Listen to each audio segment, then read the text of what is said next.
Welcome into the hot shop. We are starting over on that right bench, as you can see right now. We've started with something called a color drop or color overlay.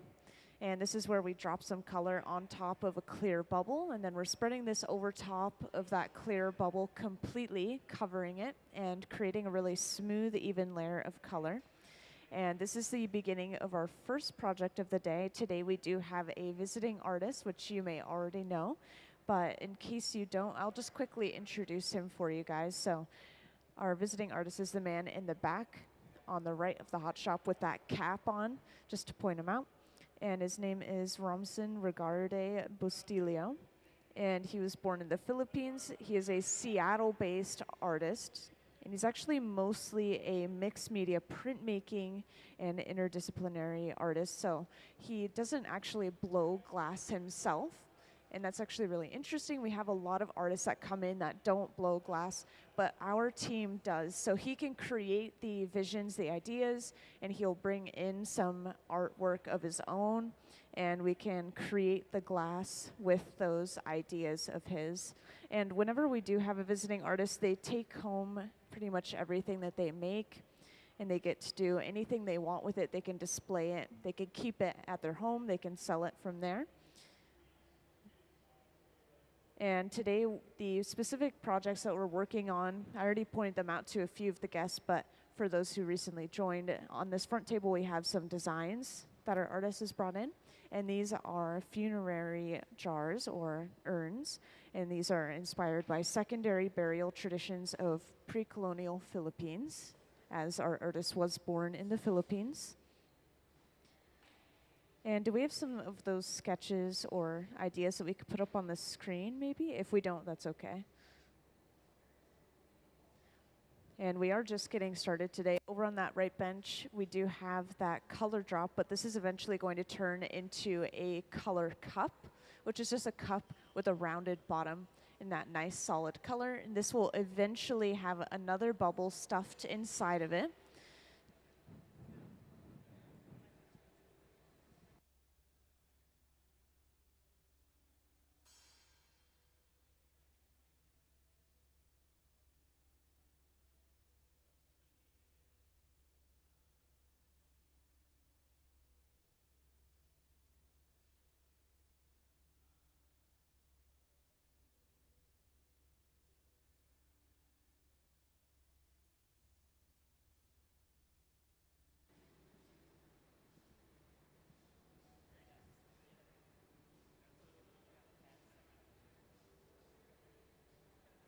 And welcome to everyone who just joined us in the hot shop. I just wanted to give you guys a little introduction as to what we have going on. So if you didn't already know, we have a visiting artist today, and he is the one that is over on that right bench currently with that cap on, just to point him out for you guys. And his name is Romson Bustillo, and he was born in the Philippines, and he's actually a Seattle-based artist, so he's been in the area for a little while. And he's actually hopped all over the place making art in many different places. And he was just telling us earlier that one of his favorite places that he's been and made art was in Mexico, apparently. And today he's working on some glass urns or funerary jars, and these are inspired by secondary burial traditions of pre-colonial Philippines. We actually have some designs of these down on the front table on the left side of the hot shop over here, just to point them out. You guys are always welcome to come take a closer look. And our artist, you'll notice he's not working with the glass himself. He's not a glass blower, and we actually have a lot of visiting artists that don't blow glass. He has worked with glass in a little bit of a minimal amount. He's done some sandblasting, he's done some kiln glass work, but he has a background in mixed media printmaking and interdisciplinary art instead. And if you guys ever have any questions, feel free to raise your hand and let me know. But as I mentioned, we are just getting started on this project. This is going to turn into a cup with a rounded bottom, and we're going to stuff another bubble inside of it later on. And so this is the first project of the day, and actually this is the first day of this visiting artist residency. And so this is pretty much an experiment at this point. And so We don't know how long this exact project is going to take. It could take an hour, it could take 2 hours. We'll see.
So over on the left, I like to point this out because it's not something you'll see very often when the museum is open like this, but you can see that Nick is actually throwing some glass mixture into the furnace. And so this furnace is going to sit closed for 3 days after we throw that mixture in. It's going to allow the air bubbles to rise to the surface and kind of break, and then we won't have any air bubbles in our mixture, and it just takes that long to melt as well. But the mixture, just to point out, is like a sand texture. You can kind of hear it rubbing against the metal tube. It's mostly silica sand, a little bit of soda ash, and a little bit of limestone. And I think that there's one more little ingredient. We just changed our glass mixture recently, apparently. You can ask the glass blowers about that last ingredient.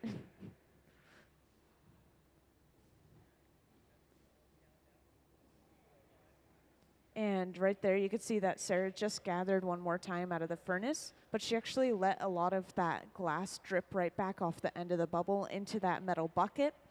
And this is called a strip gather. This is just giving us a partial layer of clear glass. Sometimes they need to hit some exact measurements, and sometimes they just need a little bit of clear to cover something up. And next, this tool that Sarah uses, this is the block. These are usually carved out of cherry wood and kept in water to help prevent them from burning. And you will see them use the block after they gather clear glass pretty much every time. Right here, I know there's so much going on. Right here, she's just cutting little imperfections out of the glass, maybe some air bubbles or some particles that came from the sides of the tank. And I haven't had the chance to explain that glass furnace yet, so let me talk about that real quick. So if you haven't seen our glass furnace, they just gathered out of this one here on the right. This is the one we'll be using today. And you can imagine it's like a giant honey pot, so it's just a giant pool of molten glass inside. It can hold up to around 1,000 pounds of clear molten glass. And it's always clear to start off with in our furnaces because we can apply the color after we gather that clear glass. And then these open face furnaces, these are only for reheating, so there's no glass inside of them, these large open face furnaces. And both of these furnaces, the glass one is staying at a very steady 2100 degrees Fahrenheit, 2150, and the open face furnaces maybe 21 to 2300 degrees Fahrenheit. And both those types of furnaces run off of natural gas and forced air. Meanwhile, our torches run off of propane and oxygen. And I'll talk about those more as soon as we start using them. That large one actually runs around the same temperature as the furnace.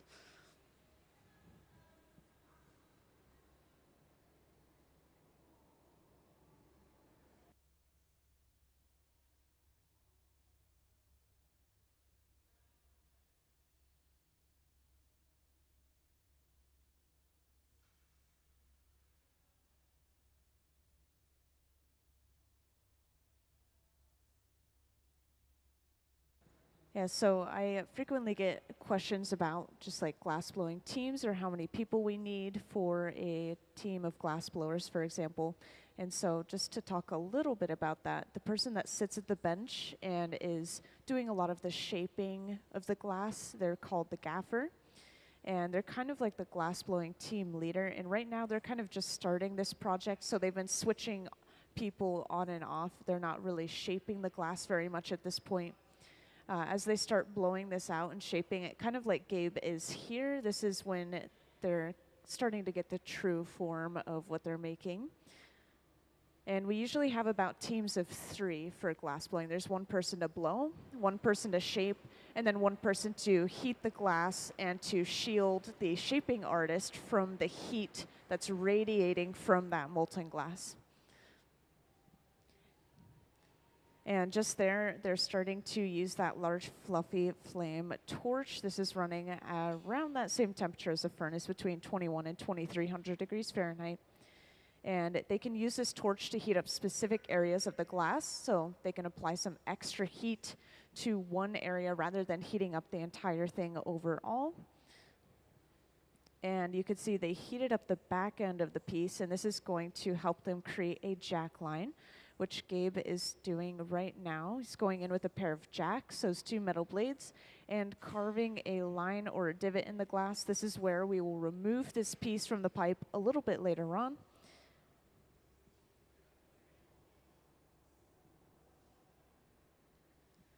And this tool that Gabe has been using on and off here, I forgot to mention, this is simply a stack of newspapers soaked in water. It's nothing special, just a stack of newspapers. And these are very commonly used in the hot shop. It's really close to using our hands to shape the glass. And for those that recently joined, I just wanted to let you know what we're working on right now. So over on that right bench, specifically this bubble of glass is going to turn into something called a color cup, and can actually have the stuff cup diagram to explain this a little bit better. There's someone I'm talking to through the microphone, by the way. I'm not asking you guys for it. Up on the screen, you'll see that diagram.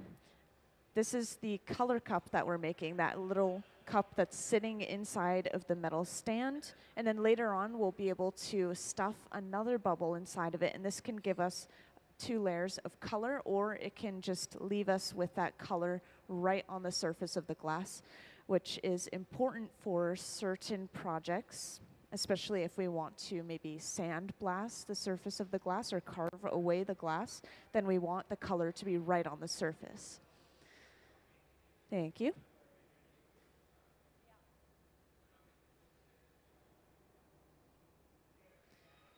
And for our project, we need this color cup because we do want that color on the surface. But for this, the project that we're working on specifically is going to be a funerary jar or a glass urn. You can see some sketches of them down on this front table, kind of closer to the left side of the hot shop here, just to point them out.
So right here, they've just attached a second pipe to the bottom of this bubble. And the second pipe that we attach to a piece is called the punty.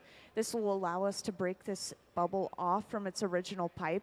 And the way that we're going to do that is just by applying a little bit of water to that connecting point, causing shocking and cracking in the glass. And then tapping the pipe creates a vibration that travels to those cracks, breaks it cleanly off the pipe. So now we have access to that other side of the bubble. We can open that up into that cup shape that you saw on that diagram earlier.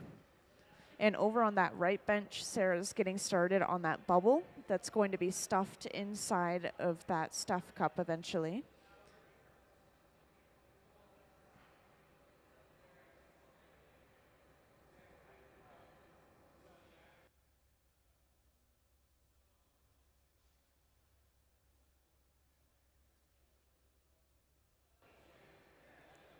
And for the few that recently joined, I just wanted to remind you guys that it's okay to ask questions. I heavily encourage it. So to get my attention, just raise your hand or grab my attention in any way you can. I'll come right over.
Now, at the center bench, you'll notice after heating that glass up, the lip had kind of flared open even just as it was heating. And this is because as we heat something up, or even if we're just working with the glass in general, we have to constantly keep it turning so that it doesn't fall off center. And so spinning it and heating it at the same time can sometimes cause some centrifugal force, which is the outward pulling force. And it was kind of flaring that piece open a little bit.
And for those that recently joined, I just want to reintroduce what is going on here today real quick.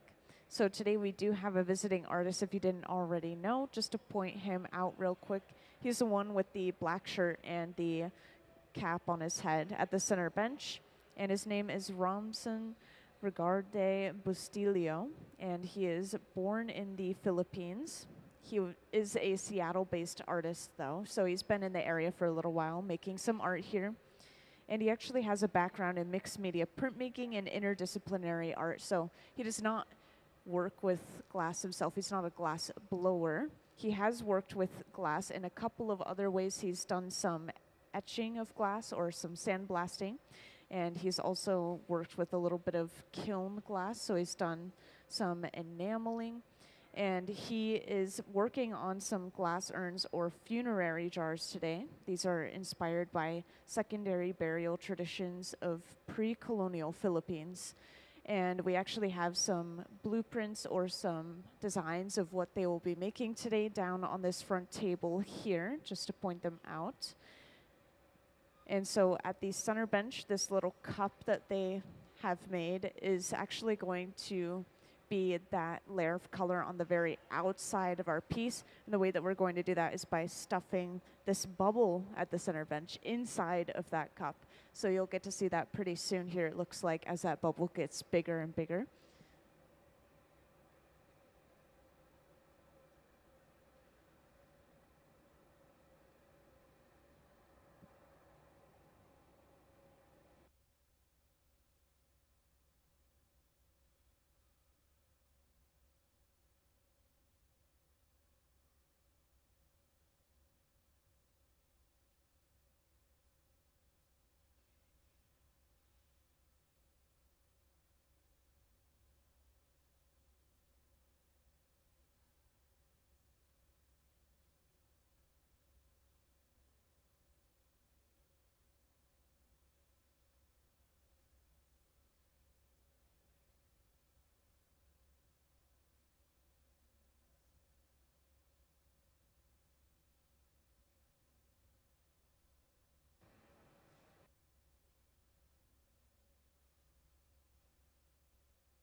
And every now and then the heat will start to travel down the pipe and kind of towards the artist's hands, especially if we have a large amount of glass or if we gather many layers of clear in a row. And so over on the right, Ben is using a pipe cooler. This is just a trough of water, splashes water up onto that pipe, and it cools it down almost instantly so we can handle it a little bit closer to the glass again.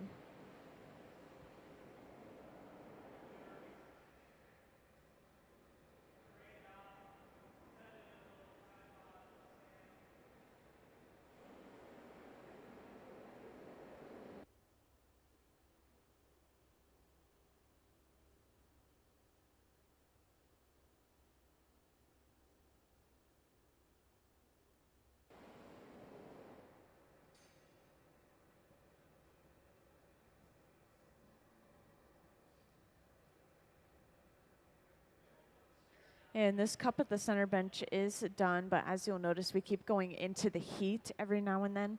And this is because we need to make sure we're maintaining an even temperature of around 1,000 degrees Fahrenheit or warmer across the glass. Otherwise, we could get cracking and breaking from thermal shock. So we're doing something called flashing, which is just going into the heat every now and then for a few seconds, just making sure that it stays warm.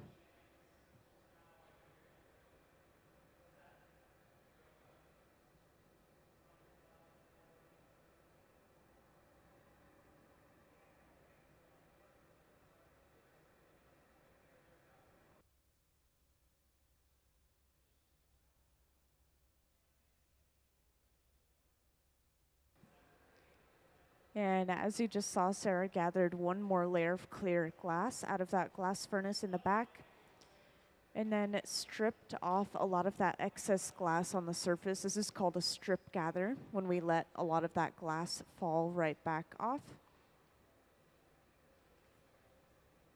And because hanging it down was kind of stretching that shape out, she made sure to hold it up for just a moment to kind of let that glass slump back down on itself.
Now at the center bench, after getting a fresh gather of clear glass, you'll usually see them use this spoon-shaped tool here.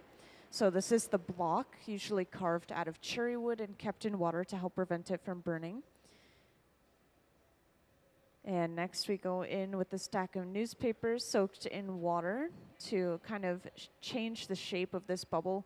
We want a longer, narrower shape so that it fits inside of the cup without tagging the walls of the cup as we lower it in.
And now that we have this long, narrow shape of the bubble at that center bench, they will let this cool down just a little bit before they gather one more layer of clear glass over top of that as well.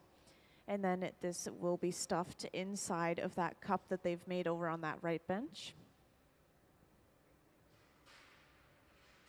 And because this is a pretty large bubble and a pretty large cup, it looks like they've brought out a little bit of a step ladder, so they have a little bit more height to be able to see what they're doing when they're lowering the bubble inside of the cup.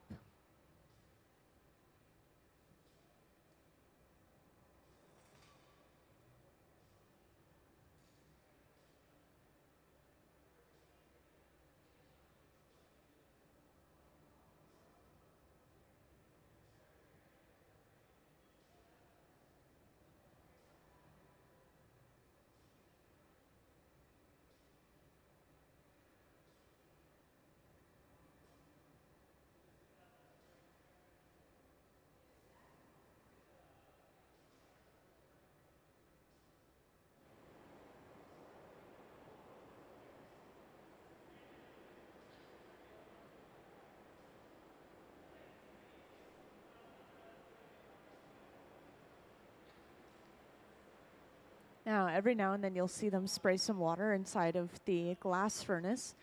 Some of you may have seen that, some of you may have missed it, but Sarah just did it over in the back on the right there.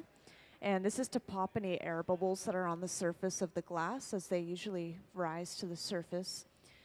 We don't want to catch any of those air bubbles in our glass. They would be permanently embedded in our piece, especially with this one final gather here. We don't really have the time to just pick each individual one of them out of the glass.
And once again, for anyone that hasn't seen this yet, this is a strip gather, letting that glass strip off the end of the bubble and into a specifically labeled clear bucket so we can reuse that glass later on.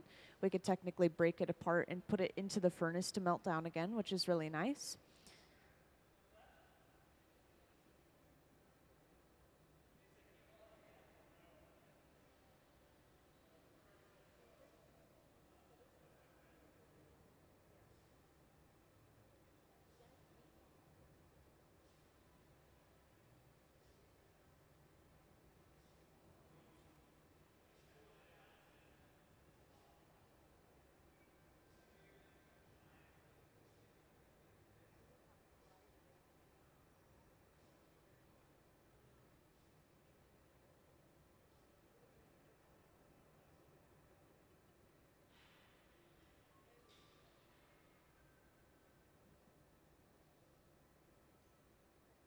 Now, I will emphasize for fun that this is a really large amount of glass. You could see that our glass blowers, who have been working with glass for over 20 years individually, are struggling to lift and kind of work with this piece of glass.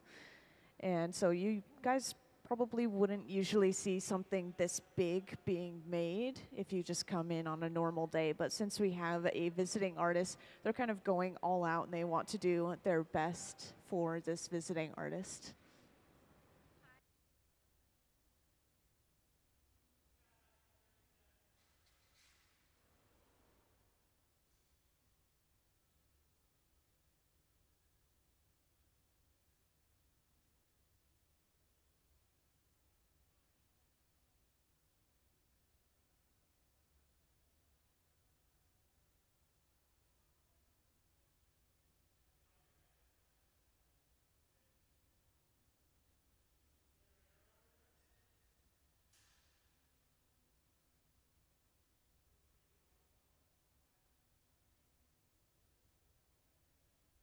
And now over on that right bench, you can see they're breaking that cup off of the pipe.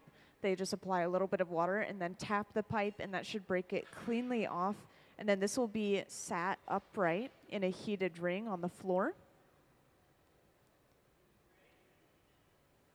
And this is just going to hold it nice and straight and upright as they stuff that bubble inside of it. They let the bubble hang a little bit before they stuff it down inside, just so that it doesn't tag the walls of that cup as they push down. And now as they push down, this is going to fill up the cup slowly. You can kind of see that level of the glass rising from the side where it's touching.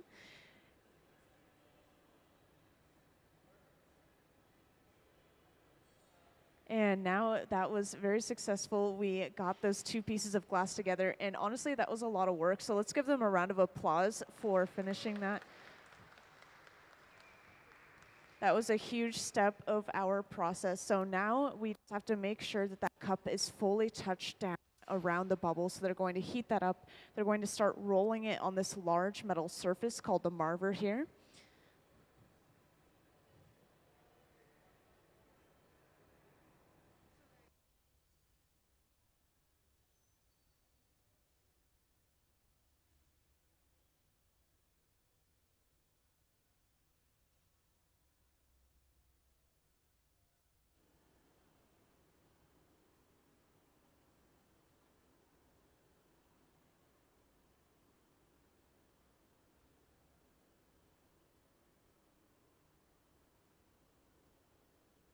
So this torch runs at around the same temperature as our furnaces at around 2300 degrees Fahrenheit.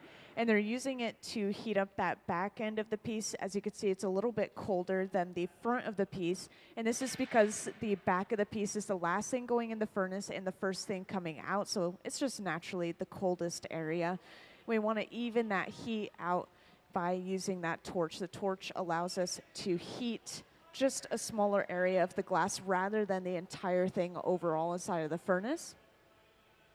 And now this small handheld torch here, you'll notice it's glowing a pretty bright blue flame. So this is actually the hottest item in the hot shop. It can get up to around 5,000 degrees Fahrenheit. So that's over double the heat of the furnace. The other torch, the glass itself, I think that's pretty impressive. And they're going to use that to heat up just that little bit of clear on the very end of the bubble. They want to cut that excess clear off.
And now to get rid of that little extra bit of clear on the end, Gabe is going in with a pair of tweezers and then going in with a pair of diamond shears.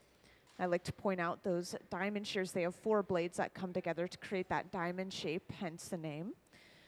And now that we have that little bit of clear off, we could just go ahead and start shaping this out and blowing it out as we would any other normal piece.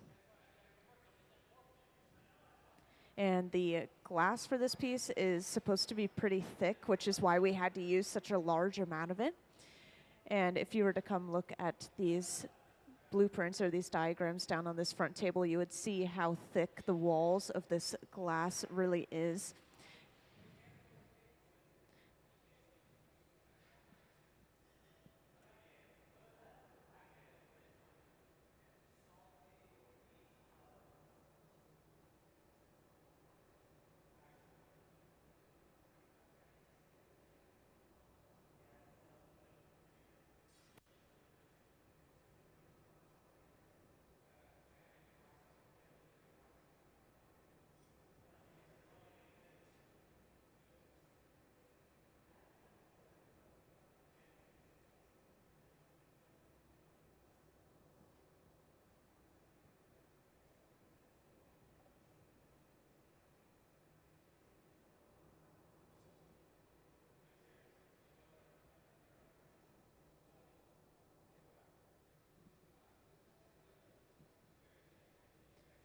And since we have quite a few new people in the hot shop, I just want to reintroduce real quick what's going on and who we have in here.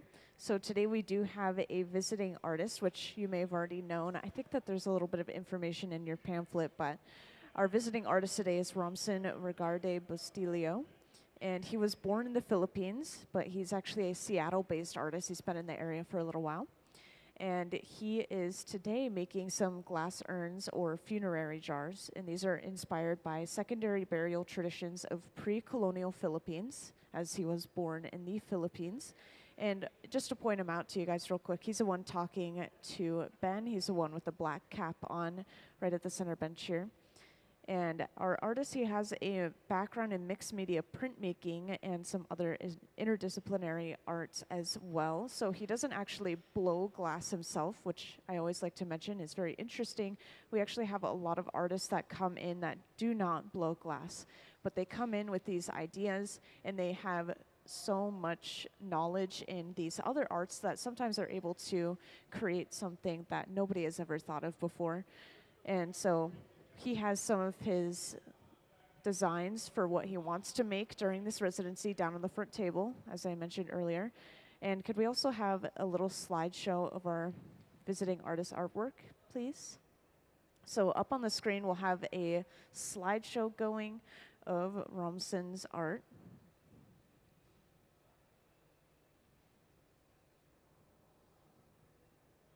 And if anyone ever has any questions, whether it's about the glass process for me, or if you have questions for the visiting artist, feel free to grab my attention, and I can always grab his attention as well for you.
So at the center bench, Gabe is actually creating something called a jack line.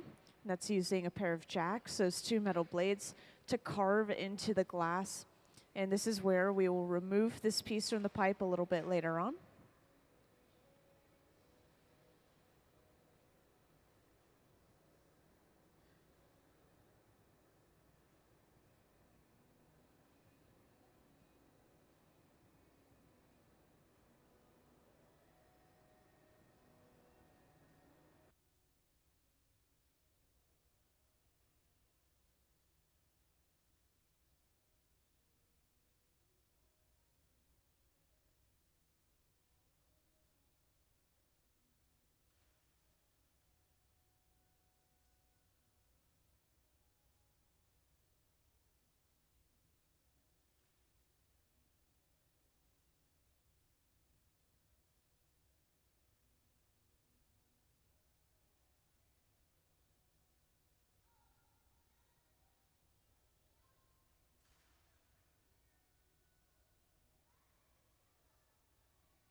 All right, welcome into the hot shop to everyone who just joined.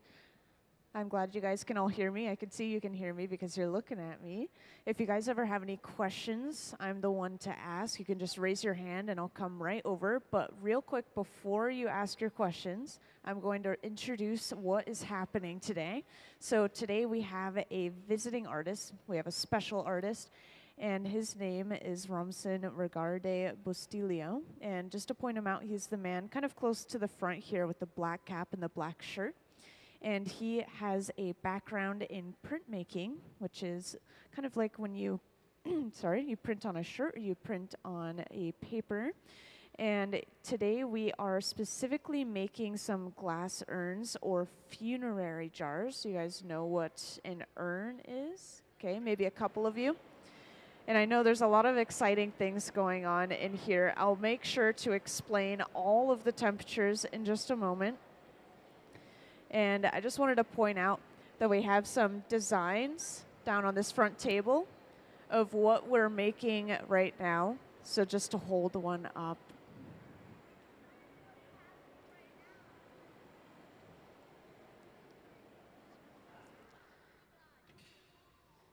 And just to point out one more thing, I'm going to walk close to the back.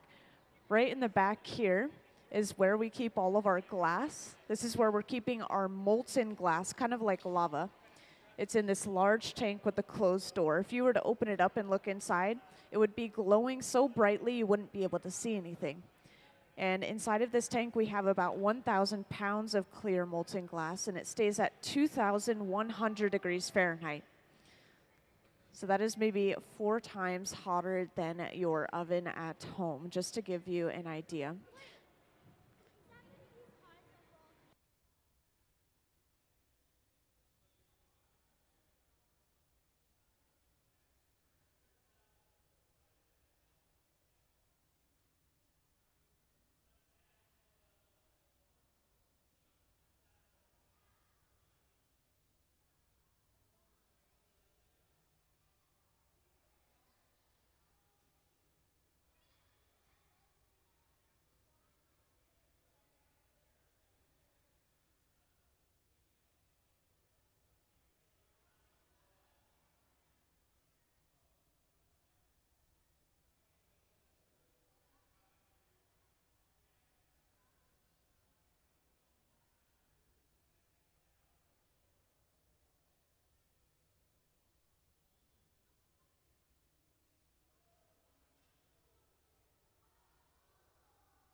So I will point out every time we're hanging the glass down at an angle like this is slowly stretching that glass. We're using gravity as a tool, and it's pulling that gooey glass towards the floor and stretching it out.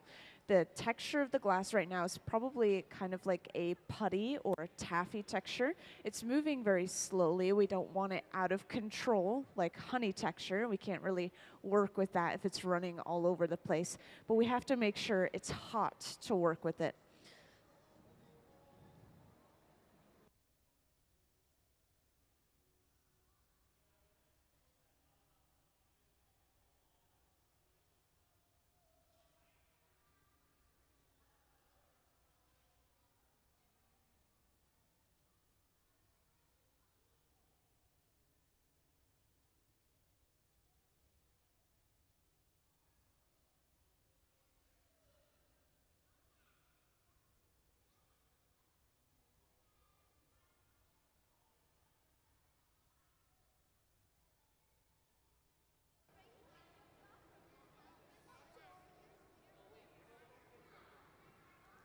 Now you'll also notice that the glass kind of looks like it's an orange color.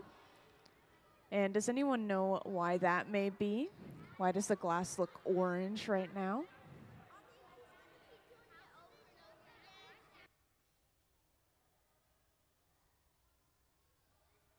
So the glass is orange right now because it's so hot. I kind of like to compare it to lava. So if you picture lava, it's glowing orange, but what color is it? When it cools down, it's going to be a dark gray rock. So when this glass cools down, it's going to turn into a kind of green color, which you can kind of see near the pipe. It's starting to cool down and turn a little bit into that green.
Now, just to point out real quick, this tool that Gabe has been using over and over again, this cloth in his hand, this is actually a stack of newspaper soaked in water. And that may sound a little bit odd, but it's actually very commonly used. As you can see, we can use it to shape the glass. If we hold it on the side, this is kind of going to push that glass in and out.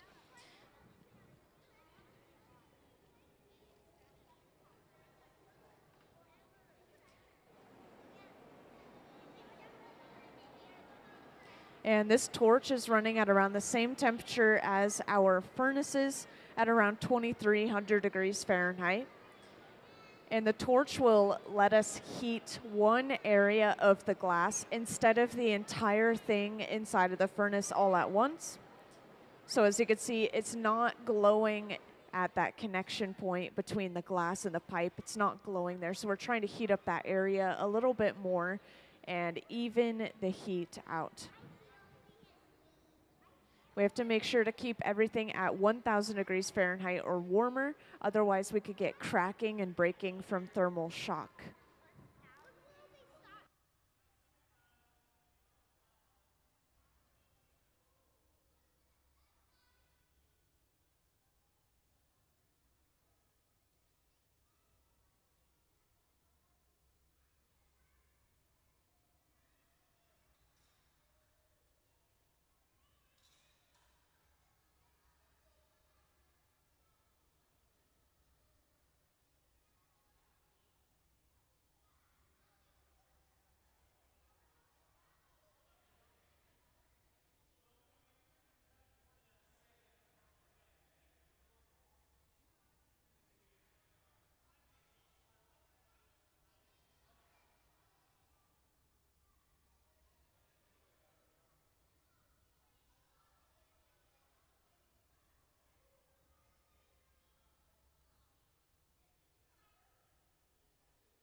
So a lot of you have been asking me how we make the glass, so I'm just going to share our secret little recipe with you all real quick. So we start off with mostly sand. I like to compare this to Minecraft because I love Minecraft, much like a lot of you. So we take our sand and we melt it down, but we actually have a couple more little ingredients. We have a little bit of soda ash and a little bit of limestone. And those lower the melting point, so we're saving a little bit of energy. So it is mostly sand, just like Minecraft, we get glass from sand.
So now it looks like they're going to apply some pressure from two sides of the piece at the same time using a pair of jacks and a wooden paddle on the bottom.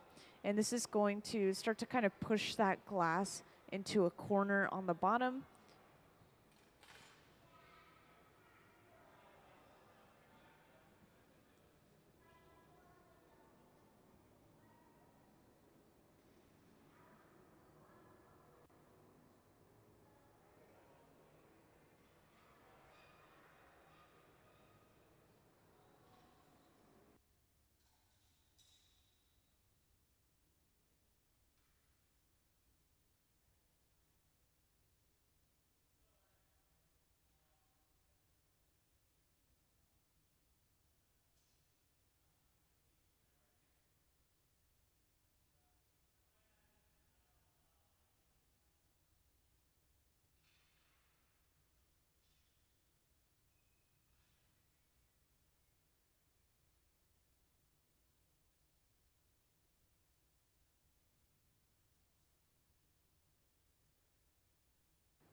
All right, welcome to everyone who just joined us in the hot shop.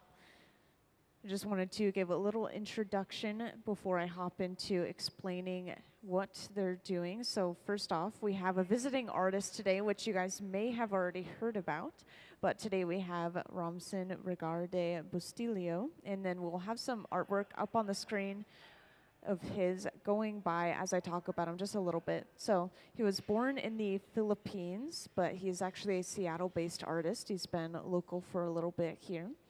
And he is creating some glass urns or funerary jars today inspired by secondary burial traditions of pre-colonial Philippines. And he actually has a background in printmaking and some interdisciplinary arts as well, as you'll see with a lot of his artwork up on the screen. So he does not work with blown glass himself, I will point that out. And we actually have a lot of artists that come in that don't work with blown glass. And they come in with ideas, and they come in with drawings and their own expertise, and they're able to sort of combine that with the glass art with the help of our hot shop team.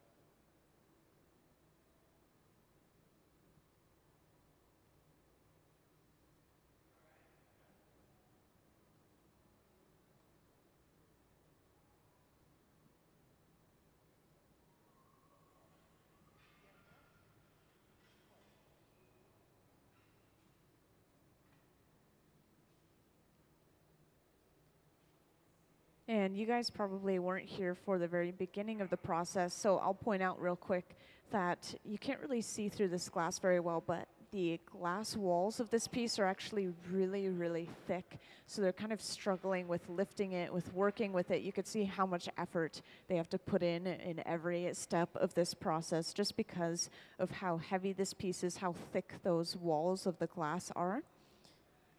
And right now they've been working on flattening the bottom of the piece, which means they're finishing the bottom of the piece off.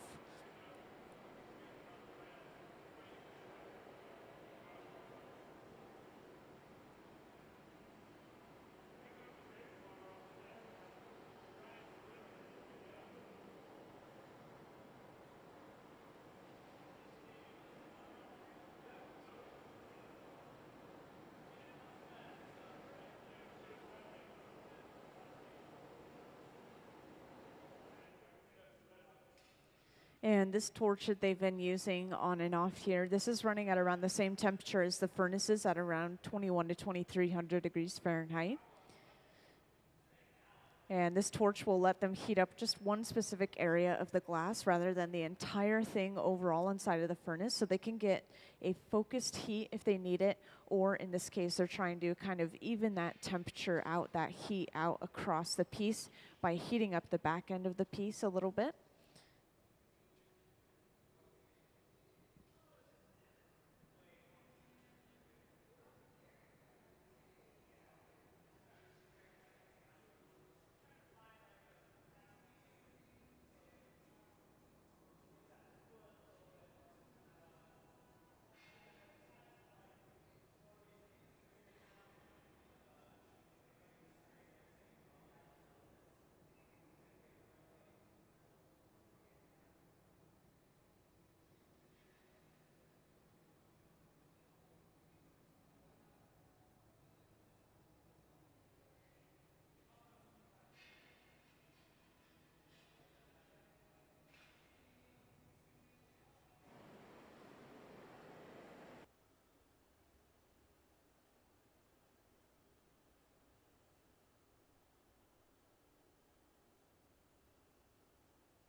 So right now they're focusing a lot of that heat on the main body of the piece.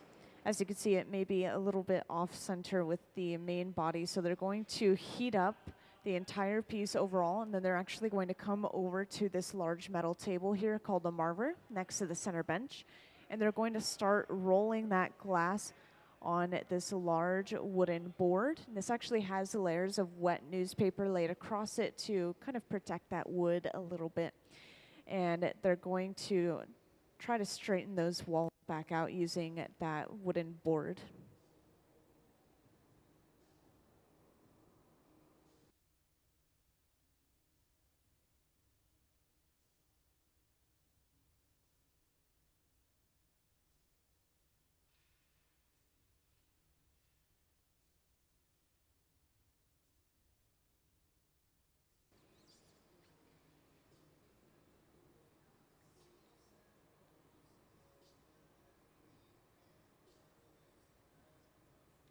So now Gabe is rolling that glass on that wooden board. You could see he will support the weight less.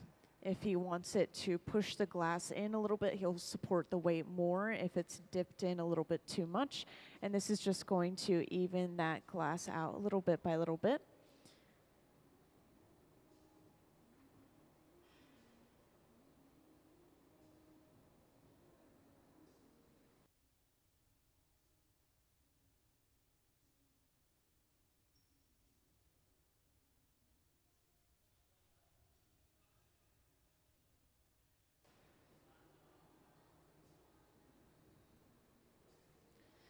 And just a reminder, since we had a few new people here and there, if anyone ever has any questions, please feel free to raise your hand and I'll come right over.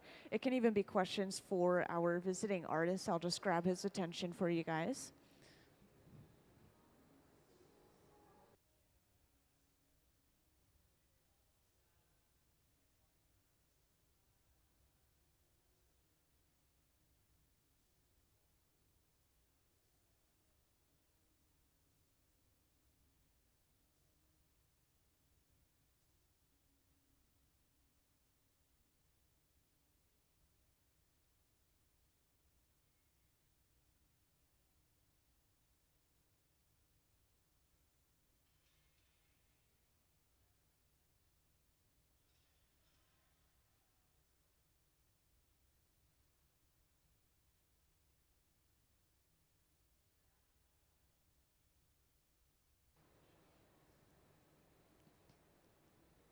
And they've been using a wooden paddle over and over again to flatten the bottom.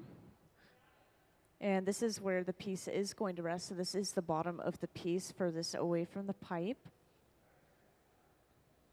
And after they're happy with this lower half of the piece, they have to basically flip the orientation of the piece so we can start working on that upper half.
So now they are satisfied with how the lower half of this piece looks.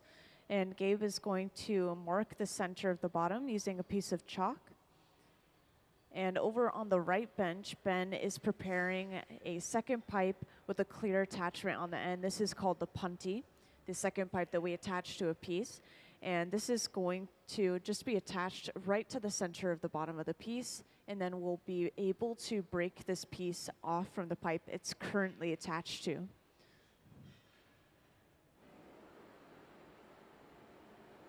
And usually before breaking a piece off as well, you'll see them torching around that connecting area. We want to make sure everything is nice and warm, even when we're about to break it off. Because if we break it off with water, those cracks in the water can actually travel through the cold glass. So heating the glass will prevent that.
And over on the right side of the hot shop, I always like to point this out because I see a lot of people looking, but this is a pipe cooler. So he's lowered the pipe into a pipe cooler. It's just a trough of water. It splashes water up onto the pipe, cooling it down so we can handle it a little bit closer to the glass again. as you can see. And that's why all that steam was rising.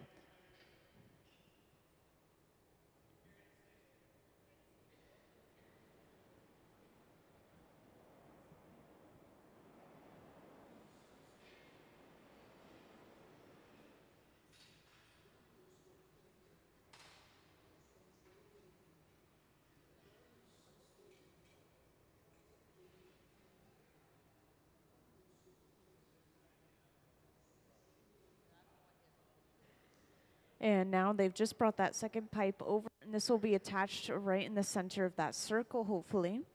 And as they turn, they just want to make sure that the pipe is centered to the bottom of the piece. And they're creating a little jack line right in the middle of that connection. And a jack line is just a divot in the glass, basically. So this is where we'll break this piece off from the second pipe later on. So they're thinking ahead, making it a little bit easier for themselves later on. And to break this off, they apply a heavy amount of water in that connection point and then tap the pipe. And that breaks that piece cleanly off.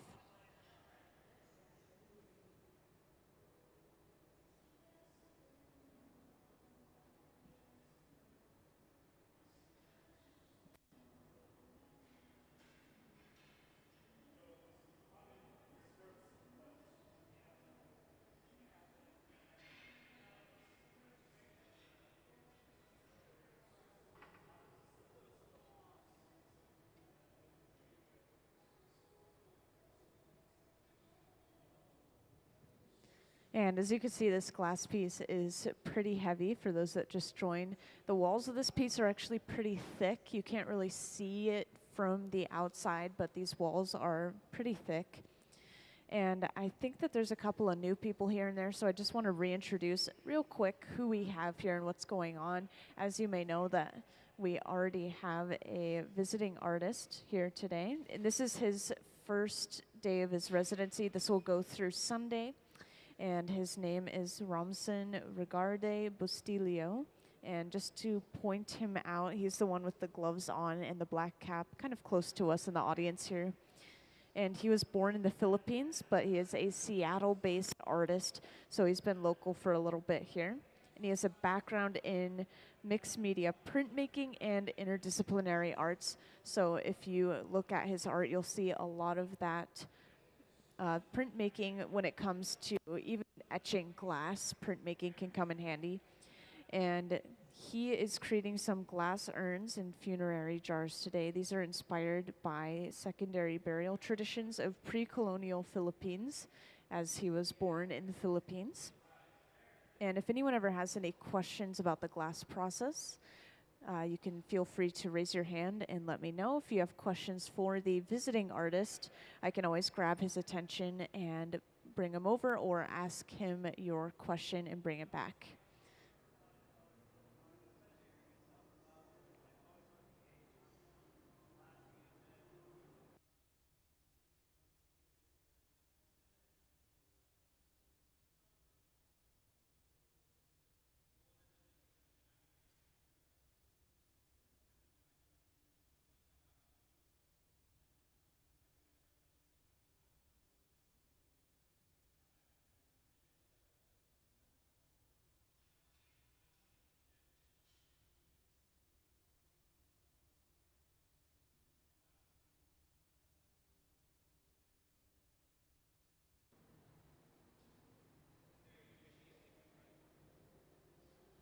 So right here, Gabe is going in with a stack of newspapers soaked in water right onto the side of the piece.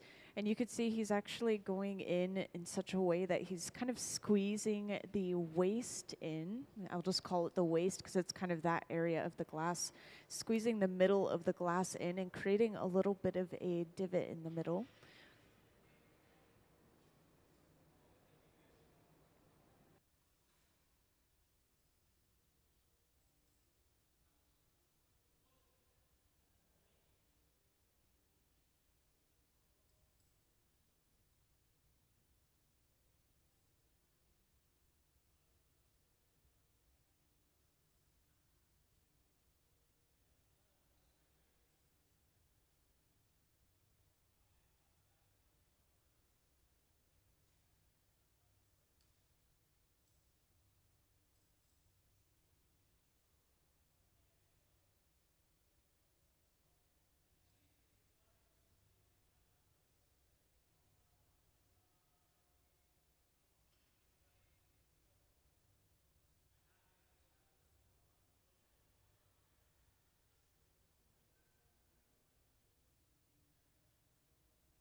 And now after focusing a large amount of heat just around the opening, Gabe is going in with a pair of tweezers and he's pulling and kind of pinching this opening out a little bit. You can see that there's a little bit of an imperfection. There's some clear glass exposed underneath that colored glass. So it looks like they'll trim off that excess glass and kind of leave a perfect amount of color on the lip, get rid of that excess clear.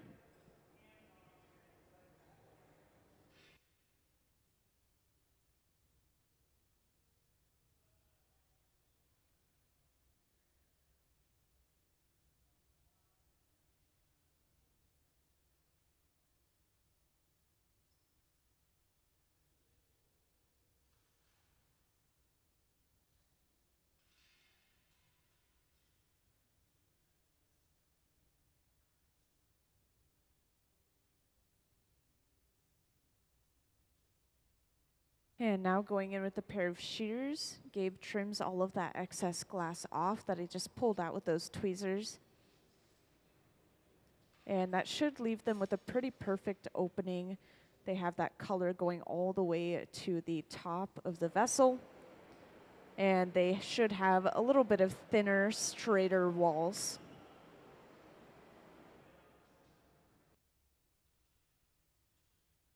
And every now and then you will be seeing them use this large fluffy flame to torch the back end of the piece and kind of that connection area between the piece and the pipe. And this is because it's the last thing going into the furnace and the first thing coming out. They want to make sure it stays nice and warm at around or above 1,000 degrees Fahrenheit. Otherwise, we will get shocking and cracking in the glass.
So now a large clear bit has been brought over, and this is going to be placed right on the side of this large piece to kind of create arms and hands on the side of the piece.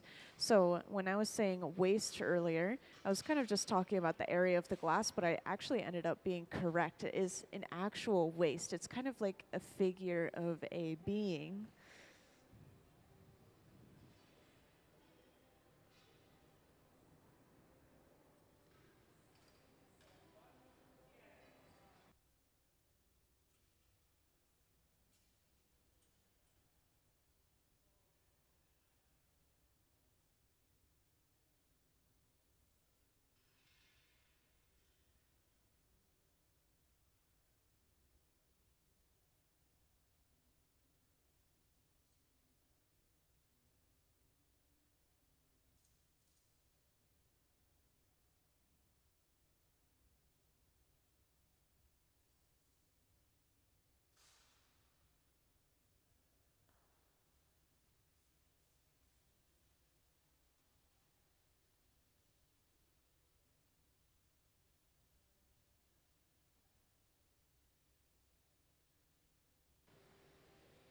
And welcome to the few who just joined us.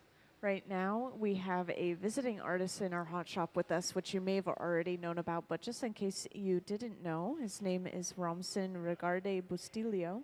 And just to point him out, he's the man who's closest to me up in the front here. He was born in the Philippines, and he is a Seattle-based artist. So he's been local for a little bit here. Today he's working on some glass urns or funerary jars inspired by secondary burial traditions of pre-colonial Philippines. And we have some sketches and some designs of them down on this front table here, but we also have one up on that back board, kind of by the furnace at the center bench, and that's the one that they're currently working on. You can see it takes on the figure of a person, and so just like the design, our glass piece has a waist, which is that dipped in area in the middle. And this is our first arm that has been applied to the side of the glass. And this glass piece is really heavy. The glass walls are pretty thick, and that's by design. They really did mean to do that, but it is a lot of work for them to be lifting this over and over again and to be able to work with all of this glass. And so this is still the first piece that we've been working on today. It's pretty successful so far.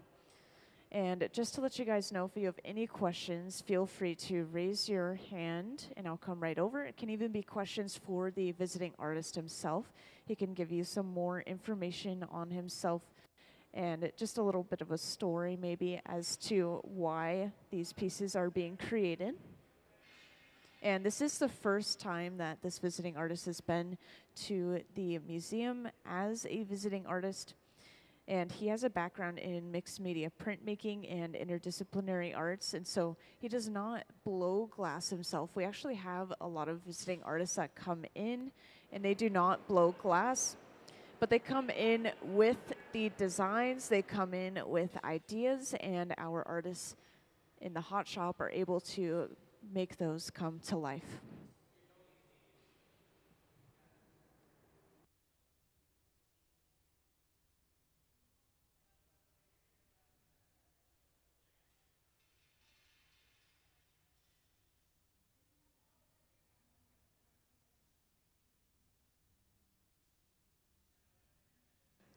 And can I actually have our visiting artist artwork up on the screen, please?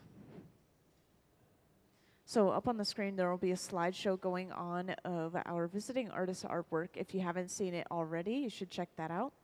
You'll see some ceramic glass urns, or sorry, ceramic funerary jars. And these will kind of give you an idea of what we may be working on. And you'll see a lot of his printmaking art as well, as he is a printmaker.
And to sculpt each of these individual fingers, Gabe has been going in with a simple butter knife and just carving into that solid, clear glass.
And next, Gabe is going in with a special tool called the Pachofis. You'll notice these look very similar to the jacks, which are the two metal blades, but this time we have two wooden blades. So using this tool will make sure that we don't have any gouging or scraping that the metal blades could cause. The wood is very gentle on the glass. And it looks like they were slowly opening it up from the inside.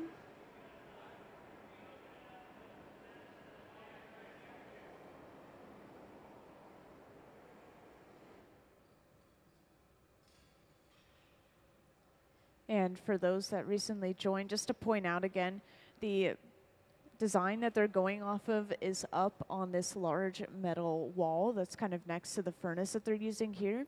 And you can see that it's sort of a human figure. So they just worked on adding the arms on the side, which are those clear bits of glass going down. And they even sculpted some little fingers into that as well. So if you were to look kind of close to the piece, you'd be able to see all of those small details coming together.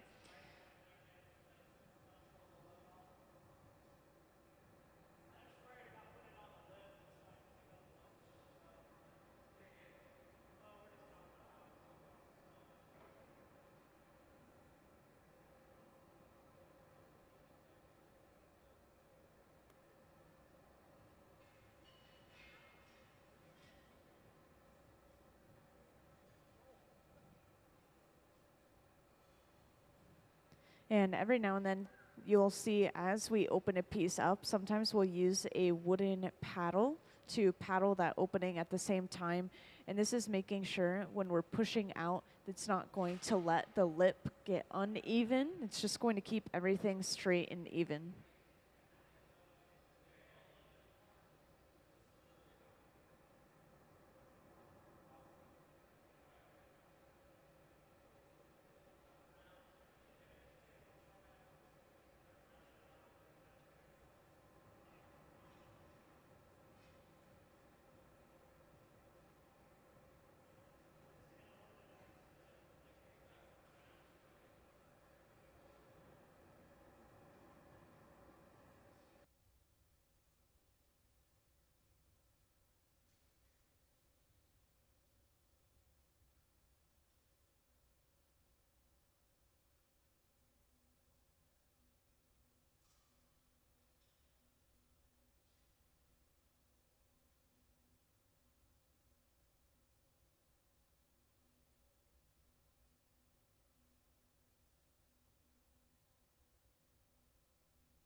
So in his hands, Gabe has 2 cork wood paddles. So these are made out of cork. And he's going to use these to push those 2 arms in, those little clear bits on the sides. And he's just trying to round it back out.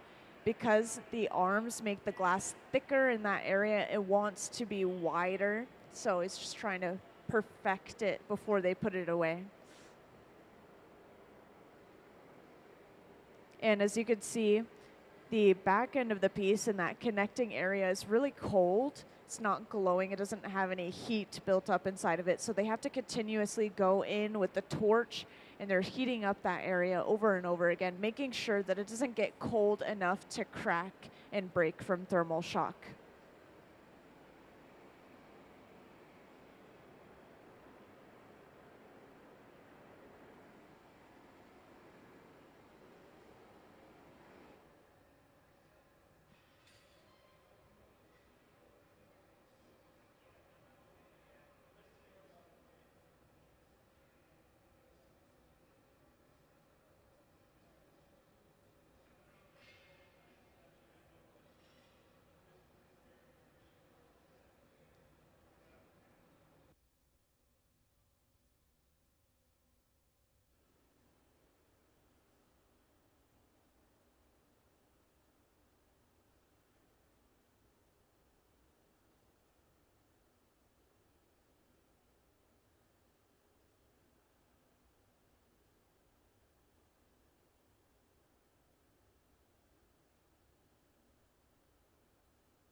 So it looks like they're pretty happy with how this piece is right now. So they're just going to continue to keep this piece nice and warm.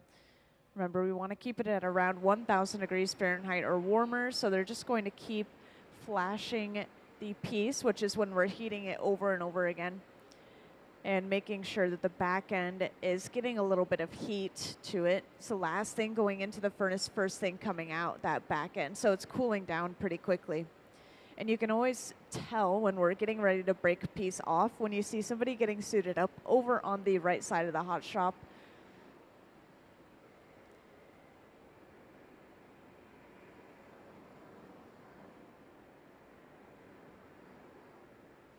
So over on the right, Sarah has just grabbed some Kevlar gloves and a special shield and shiny suit. This is going to protect her from the glass piece as she physically picks it up off the end of the pipe to be put away.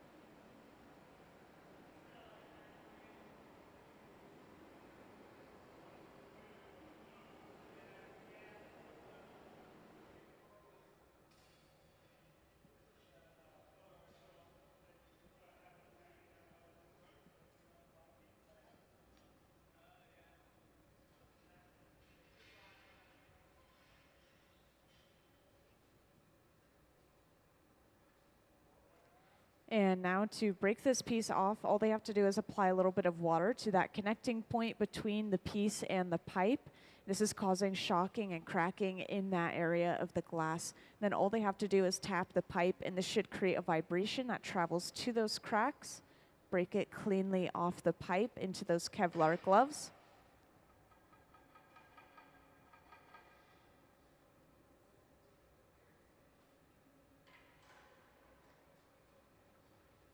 And it looks like that was a successful break. So this is going into the annealer where it will slowly cool down overnight so it doesn't break from thermal shock. And let's give them a huge round of applause for their first piece of the day. That one was a big piece. It took 2 hours to create that large, thick-walled piece. Now this is sitting at about 950 degrees Fahrenheit inside of the annealer, and it's going to stay at that temperature until we're ready to cool everything down inside of it all at the same time. With the press of a button, it'll start to slowly tick down. And next, we will probably be talking about our next project, or maybe doing a little bit of prep work for our next project. This was the first piece that we made today, so we're still kind of feeling things out. They may talk about what they want to make next. And does anyone have any questions for me or for the artist? Well, since there's a lot of new people in here, to keep you guys entertained a little bit, I'll just give a little general overview of the hot shop real quick. So just to point out our glass furnace back here. Next to Sarah, we have that glass furnace, a large tank with a closed door. This holds about 1,000 pounds of clear molten glass, and it stays at a pretty steady 2150 degrees Fahrenheit. And this is going to give the glass a sort of honey texture. It's going to be very viscous, very sticky. All we have to do is stick our heated pipe into that glass and turn, and it's going to gather a ball on the end, just like sticking a wooden dowel into a pot of honey. And then our open face furnaces at each of the benches, these are running between 21 and 2300 degrees Fahrenheit. And these hold no glass. I like to point that out. We're just using them for reheating. And these both run off of natural gas and forced air. Our torches run off of oxygen and propane. It kind of gives us a little bit more of a focused flame.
So up on the screen, we've had a slideshow going of our visiting artist's artwork. And they've just decided what they're going to do next. So just like our first project, we're going to start a color cup. And can I have the stuff cup diagram, please? So this is going to be a very similar, if not the same color as the last piece that we made. It's going to be this sort of green color. And there is a diagram that should come up at some point soon, but we're going to create something called a stuff cup or a color cup. And this is just going to be a really large glass cup with that nice green color all the way across it. It's going to be a very smooth, very even application of color. And then eventually we're going to create another glass bubble and we're going to stuff it inside of that cup, hence the name Stuff Cup. And that's a pretty impressive part of the process, especially because the cup and the bubble that we stuff inside are so large for these specific pieces. So we'll be able to see that eventually. But we're just going to be creating the Stuff Cup first. So that's what we're going to get started on here.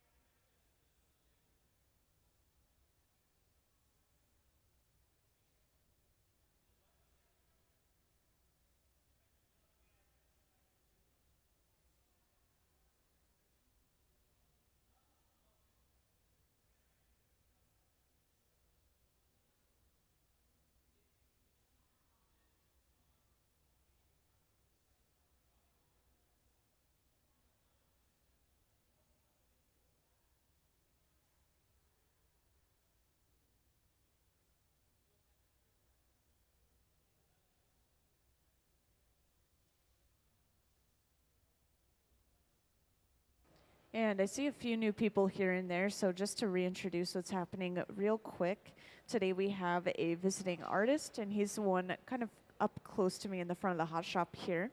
And his name is Romson Bustillo, and he was born in the Philippines. He's a Seattle-based artist, so he's been local for a little bit. And he's creating some glass urns or funerary jars inspired by secondary burial traditions of pre-colonial Philippines. And we have some designs of his down on this front table here for the glass pieces that he's hoping to make during this residency. We also have one that's pinned up on this board in the back, kind of near the center furnace. And I like to point out that one because that's the one we made just before now, and that's the one that we're going to be making again. They want to try to make that same shape again.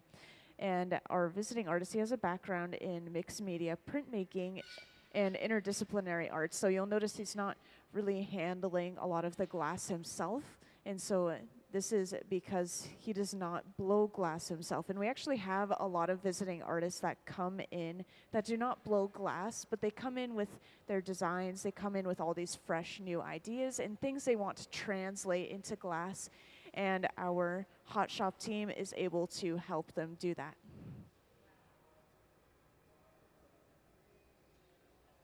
So over on that right bench, you'll see a process called a color drop or color overlay. They drop some color on top of a small clear bubble, and this is going to be spread over top of that clear bubble and create that really smooth, even layer of color across our entire piece.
So now after applying that color to our bubble, you'll notice we're just kind of letting it sit and rest for a little bit. This is letting it cool down. We always want to cool that glass down before we go ahead and gather another layer of glass over top. We don't want to lose the shape of what we already have, and we don't want to strip off any color or glass into our tank. And each time we're gathering, this is just going to build up more and more mass for our piece. And in this case, we are making that color cup or stuff cup. And could I have the diagram of the stuff cup now, please?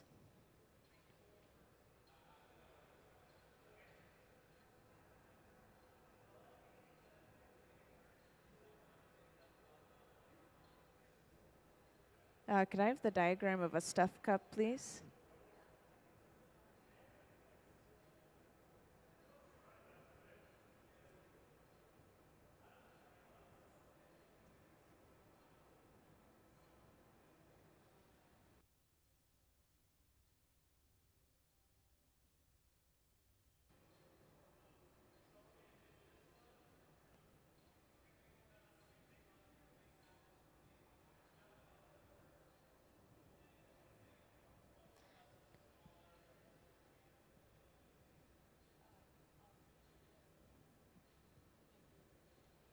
Sorry, guys, sometimes this happens.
All right, so here is our stuff cup diagram. So up on the screen, I just wanted to point this diagram out. Over on that right bench, we are working on the color cup, and this is eventually going to be placed into a heated metal ring, and this will hold it upright as we stuff another bubble inside of it.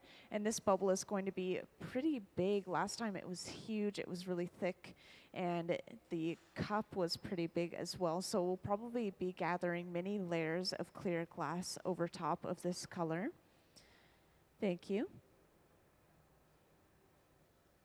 Now we will be just working on this color cup, and then I've been told that we will go on our lunch after the color cup, and so you will have to come back to watch us stuff that bubble. I will just tell you right away.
Now, up on the screen or over on that right bench, you can see Sarah has a stack of newspapers soaked in water in her hand. And this is going to be used to shape this glass and kind of control which way it's going to blow out.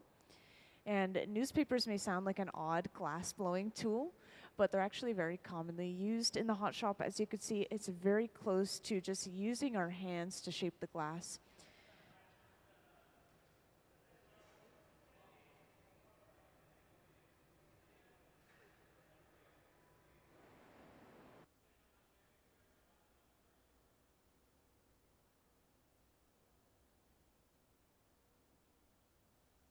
And this torch, I might have already mentioned it, but it's running at around the same temperature as the furnace at around 21 to 2300 degrees Fahrenheit.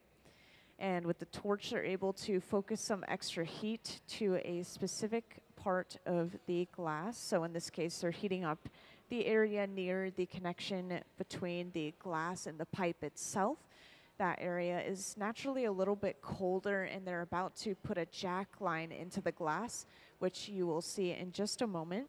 So Sarah's picking up a pair of jacks and creating something called a jack line. This is a divot that will be formed in between the pipe and the bubble. And this is where we will remove this piece from the pipe later on.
All right, so they've successfully attached a second pipe to the bottom of that bubble and then broke that bubble off from its original pipe.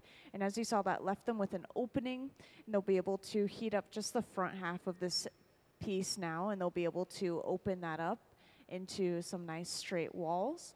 And we're just going to remain with that nice rounded bottom. We want to have that shape because that is the shape of a glass bubble to begin with. And we're going to be stuffing another glass bubble inside of this later on for those who recently joined. And once again, this is called a stuff cup or a color cup. And as they open this up, they're pushing a paddle against the opening of this piece, and this is getting rid of any unevenness that there may have been on the edge when they broke it off. So as you can see, we're left with a pretty perfect, even opening now.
So after finishing that color cup, this is brought over to something called the garage, which is this large silver box here on the hot shop floor. And the garage will keep things inside of it nice and warm at around 1,000 degrees Fahrenheit. That is warm for glass, even though it's hot for us. So this is not hot enough to melt or change the shape of the glass that's inside of it. It's not cold enough to let it crack or break from thermal shock. So it's just going to stay in there until we're ready to stuff it with that bubble later on. Then all we have to do is pull it back out, heat it up a little bit, and we're all set. And that is the last thing we're doing before our lunch, I believe. So if anyone has any final questions before we go to our lunch, now is definitely the time to ask. And if not, then we'll be back in about 1 hour from now, so maybe 1:30. But we will have the time up on the screen as well. So if you come in, you can always check the updated time. And thank you for stopping by. And then when we come back, we'll blow glass until 5 p.m.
All right, welcome into the hot shop, everyone.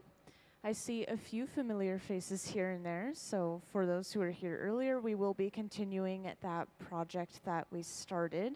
We created something called a color cup or a stuff cup, and this is simply, as the name might suggest, a large, colorful cup of glass, and it has a rounded bottom. And this has been set aside, and it's resting in the garage, which is this large silver box right here. And this is keeping it nice and warm at around 1,000 degrees Fahrenheit. So we'll be able to just pull that out and then break it off of the pipe, and then we can stuff a bubble inside of it, which is the purpose of that stuff cup. And this is going to give us a layer of color on the very outside of our piece, which is very important in this case because we're going to have some really thick walls of glass. If we have the color underneath all of that thick, clear glass, we'll sort of have this gap or this clear window that you can physically see on the surface of the glass, and the colors like kind of just resting underneath. So over on the right bench, Sarah's going to get started on that bubble that will be stuffed inside of the color cup, which you'll see in a moment. And this is going to end up a green color.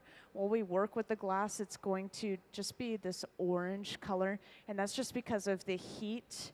It's creating light that's radiating from it, heat that's radiating from the glass.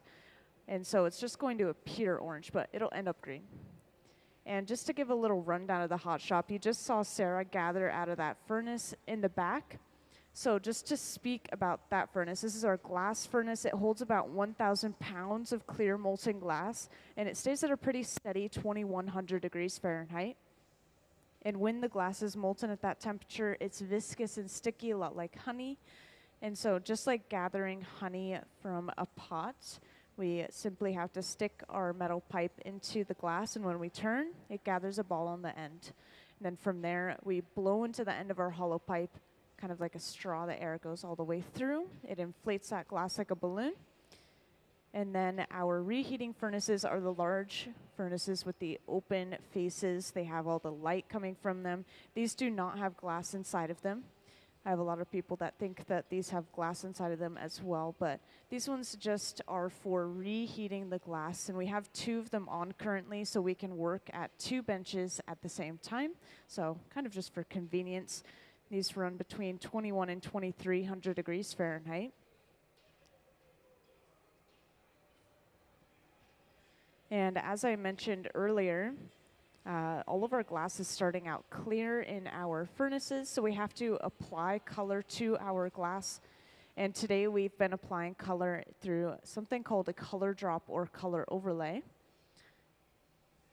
And this is when we take a section of color bar, much like this piece I'm holding up in my hand here, and we'll melt this down and we'll drop it on top of a small clear bubble. And then we'll spread that evenly over top that clear bubble, and this creates that really smooth, even layer of color across our piece. And I just want to let you guys know, if anyone ever has any questions, feel free to raise your hand and let me know. I'll come right over. And today we actually do have a visiting artist. I'll make sure to point him out when he joins us. But his design for this piece is this one that's on this metal board in front of the furnace currently. This is the one that they're going to be working on today. And it's sort of a human figure. So we have the body, and it has this waist kind of in the middle, and then we have these arms that end right above the waist as well. And you'll see how we apply those details a little bit later on.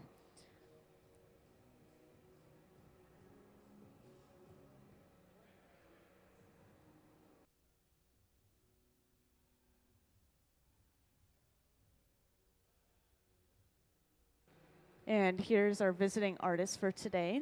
It's a man that just walked in. He has the black shirt, black cap, and then the white overshirt. And his name is Romson Bustillo, sorry. And he was born in the Philippines, but he is actually a Seattle-based artist. He's been around here for a little while, I think about 25 years. And he is creating some glass urns or funerary jars today. That's that human figure container that I was talking about a little bit earlier. And these are inspired by secondary burial traditions of pre-colonial Philippines, as he is from the Philippines. And he has a background specifically in mixed media printmaking and some other interdisciplinary arts as well. So he's done some ceramic making. So he does not work with blown glass himself.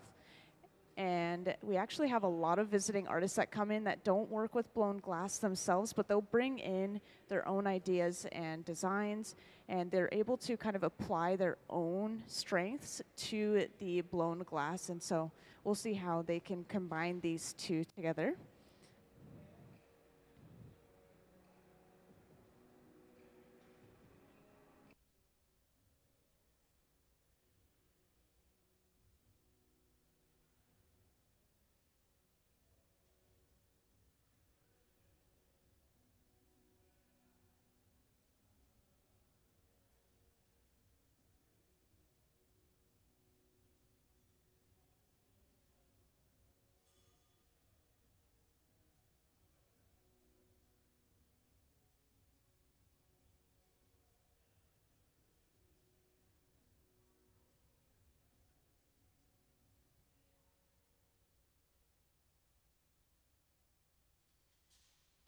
So over on the right, each time after gathering clear glass, you'll see them use this wooden spoon-shaped tool, and this is called the block.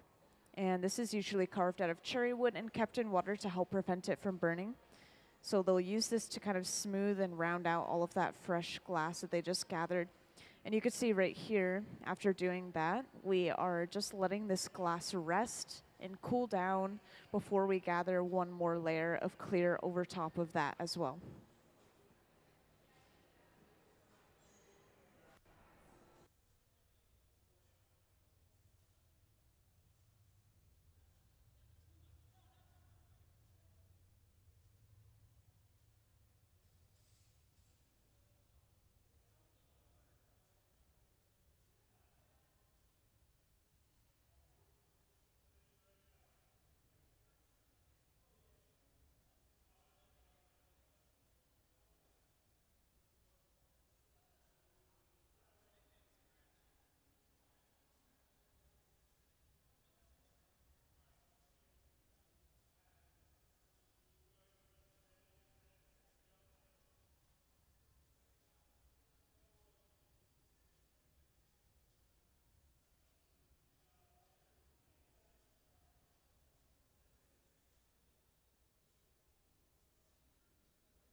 So once again, after gathering that fresh, clear glass, Sarah will sit down and then start using that block to shape that fresh glass out.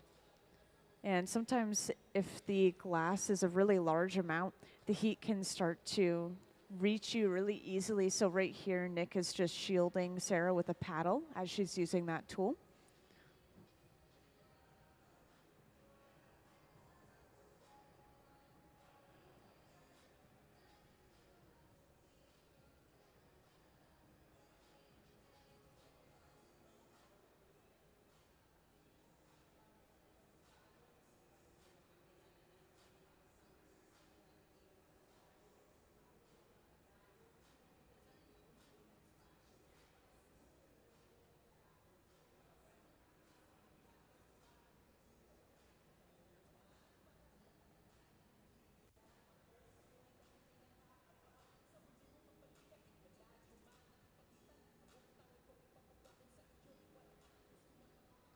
And just for a brief moment there, Sarah started using a stack of newspapers soaked in water.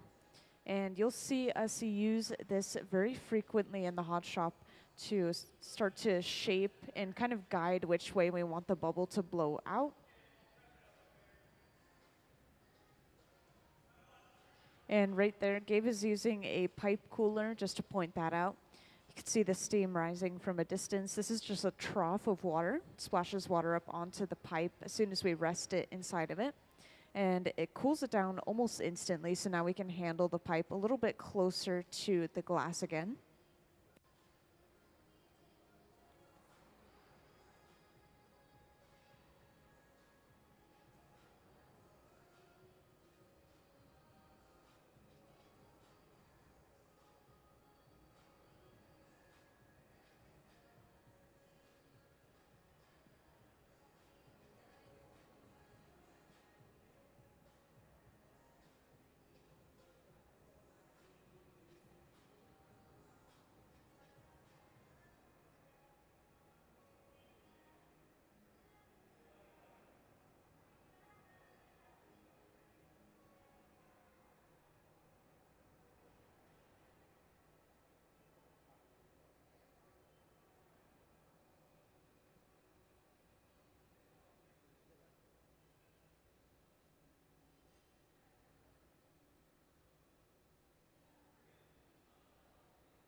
So you just saw Nick take that little cup out of the garage, which is that large silver box once again.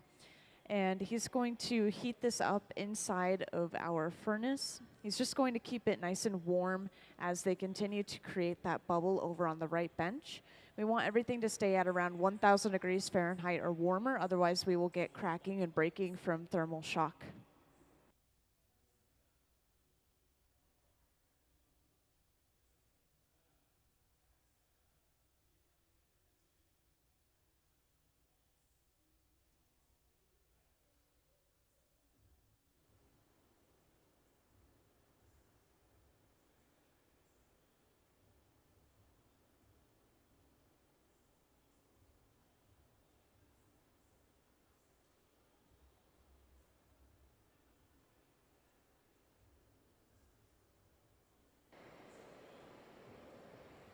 And if I didn't mention this large torch yet, this is running at around the same temperature as the furnace at around 21 to 2300 degrees Fahrenheit. This torch allows them to heat specific areas of the glass rather than the entire thing overall. So we can apply some extra heat to one area, or we can just balance out the heat if it's a little bit cold in one area, which is what we're doing right here. We want to heat up that connection point because it's a little bit cold, and we need to prepare to break this piece off.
So now they're just going to check the size and see how well this will fit inside of that cup at the center bench.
Now you'll notice that they changed the shape of the bubble at the right bench from a pretty wide, round, kind of squat shape even, to this really narrow and kind of long bubble. And this is going to help it fit inside of that cup. They don't want to tag the walls as they stuff it down into the cup. They want it to touch straight to the bottom, and then they can slowly push it in and it'll fill the rest of the cup up. And you'll be able to see that pretty soon here.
So now Gabe will gather over this one more time.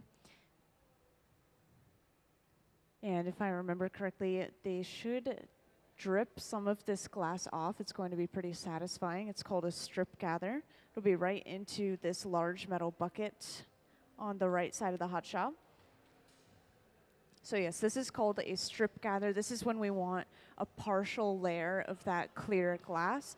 And that could be for a couple of reasons. Maybe we're going for a very specific measurement. Maybe we just needed it to cover up something on the surface of the glass.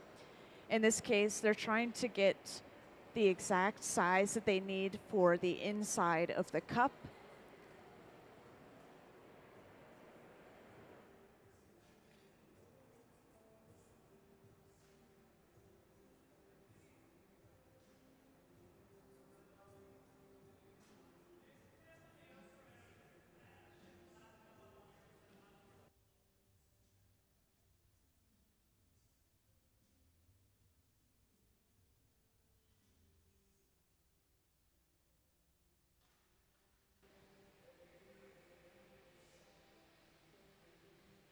And this little handheld torch, you won't see us use this super often. We use it for really fine details in the glass, or if we need to just heat up a super small area. But that small torch is actually the hottest item in the hot shop, which is why I love to talk about it. It can get up to around 5,000 degrees Fahrenheit, which is over double the heat of the molten glasses, over double the heat of the furnaces. So pretty impressive.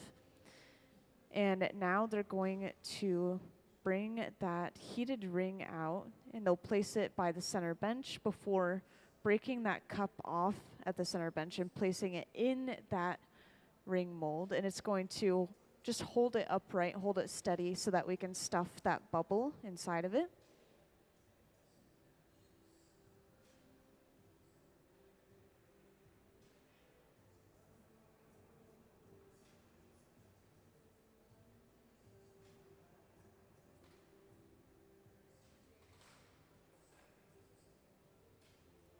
And to break it off, sometimes they'll just apply a little bit of water to that connecting area.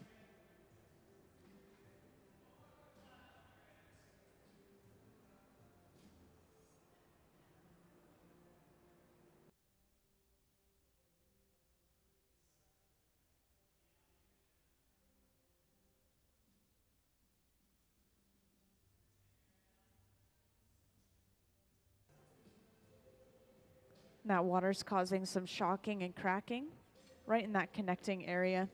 And then this is placed upright into that heated ring.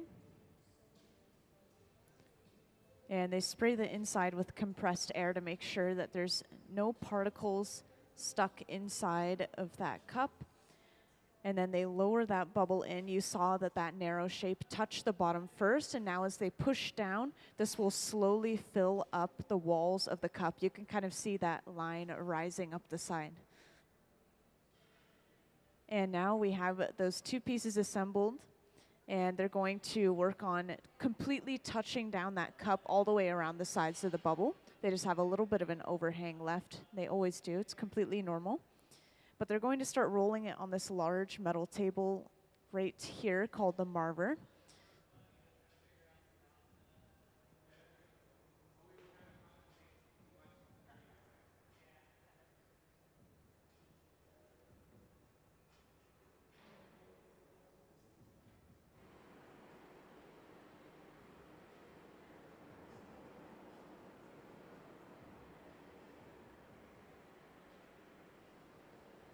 So as you can see, they're aiming that torch at the back end of the piece, kind of where that overhang of the cup is. It's kind of the coldest part of the glass, and they need it to touch down all the way.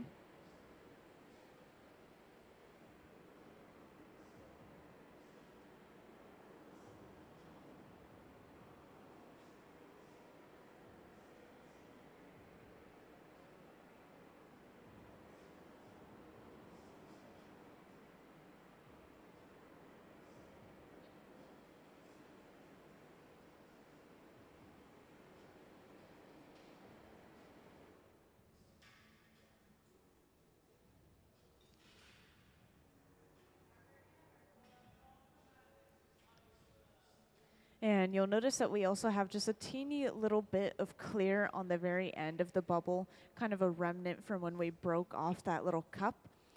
And so they'll work on heating up just that tiny little piece of clear glass on the end, just getting rid of any imperfections so that they don't get caught anywhere along the way.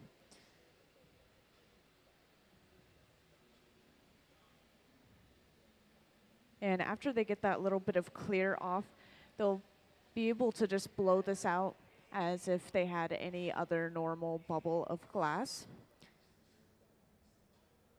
And once again, using that technique of the stuff cup is going to give us the color on the very surface of the glass, as you could see. It's on the very outside of the bubble.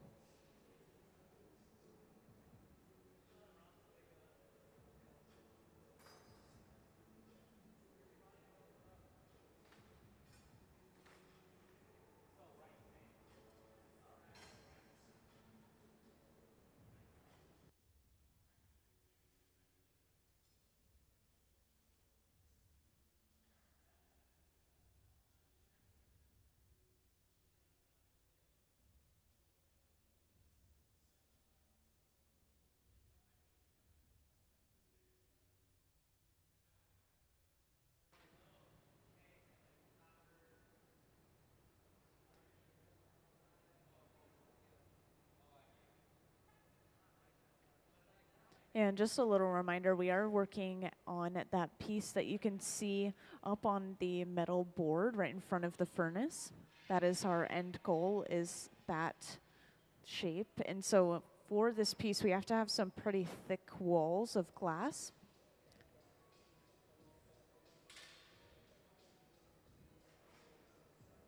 And cutting off this little bit of clear, they use a pair of diamond shears. I always point those out. They have those 4 blades that come together to create a diamond shape. And next, Gabe goes in with a stack of newspaper soaked in water. And I already mentioned these earlier, but we're going to be able to use these to kind of guide which way the bubble blows out. Whenever we touch something cold to the glass, it will cool down certain areas of the glass, and we can kind of decide which areas we want harder or softer to blow out in that direction.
And just a reminder, if anyone ever has any questions, please feel free to raise your hand. I'll come right over. You could even have a question for our visiting artist, once again, who is up front, kind of close to me here. If you have any questions for him, then I can grab him for you.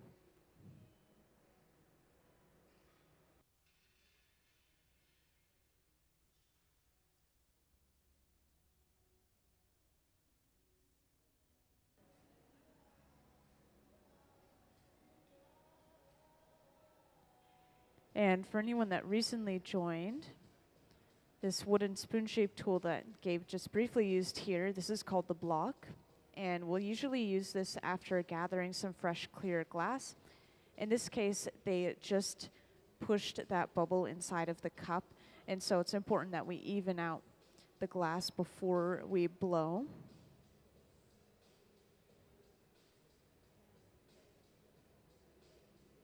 And this is where you will see some of that blowing. So somebody is blowing into the end of the hollow pipe right now, and this is why the bubble is expanding, so the glass is getting a little bit thinner and the piece is going to get bigger.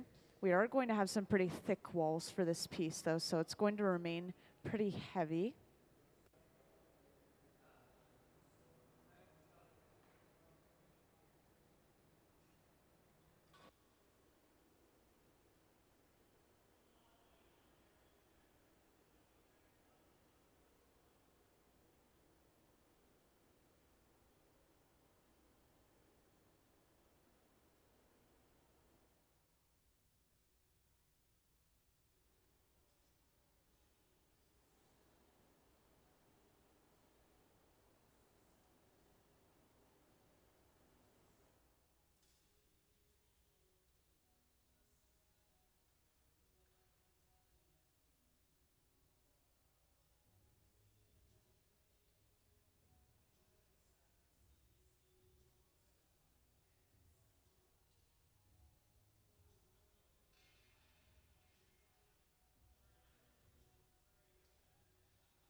And this nozzle that they briefly just used here, this is blowing some compressed air. And this is used to sometimes cool the glass down more rapidly than if we were to just leave it be. And they just created something called the jack line. That's that divot you see in between the pipe and the rest of the bubble. And this is where we will remove this piece from the pipe a little bit later on. Some of you may remember the jack line from some of our earlier pieces.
So when we're working with blown glass, we usually will create the lower half of the piece first, which is the furthest area from the pipe.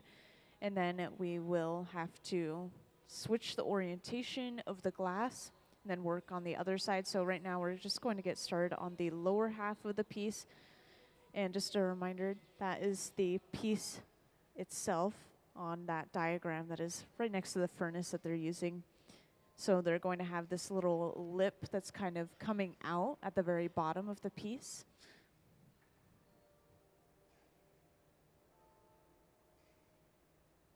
And hanging the glass and the pipe down at an angle like this is using gravity as a tool, basically. And so it's going to create a little bit of a longer and skinnier bubble. We kind of want a cylinder shape for this piece.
Now, I know a lot of you guys missed the very beginning of the process before we even started after lunch, which was when we applied the color in the first place to our glass, since all of our glass starts out clear.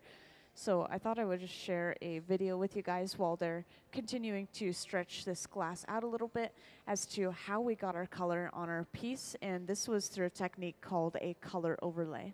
So can I have the color overlay video, please?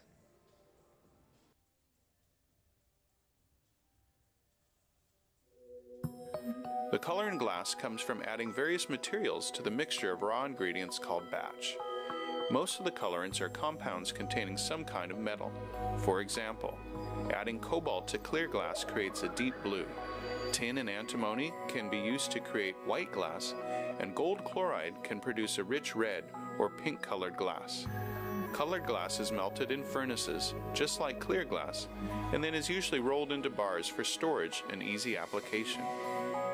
In order to apply color bar to a bubble, we first need to preheat the color to approximately 950 or 1000 degrees Fahrenheit in a color oven or garage. Once warm, the color is then picked up on the end of a punty rod using a little bit of clear glass as a support. The color is then heated in the 2300 degree glory hole to soften it and make it malleable, while another artist creates a small bubble of clear glass on a blowpipe. Once warm, the color is dropped over the clear bubble, and then using a variety of hand tools or the steel marver, the color is rolled back over the clear in an even layer. This process is called dropping color, or creating a color overlay. Depending on the project, that bubble is then usually gathered over with clear glass and blown into the final form.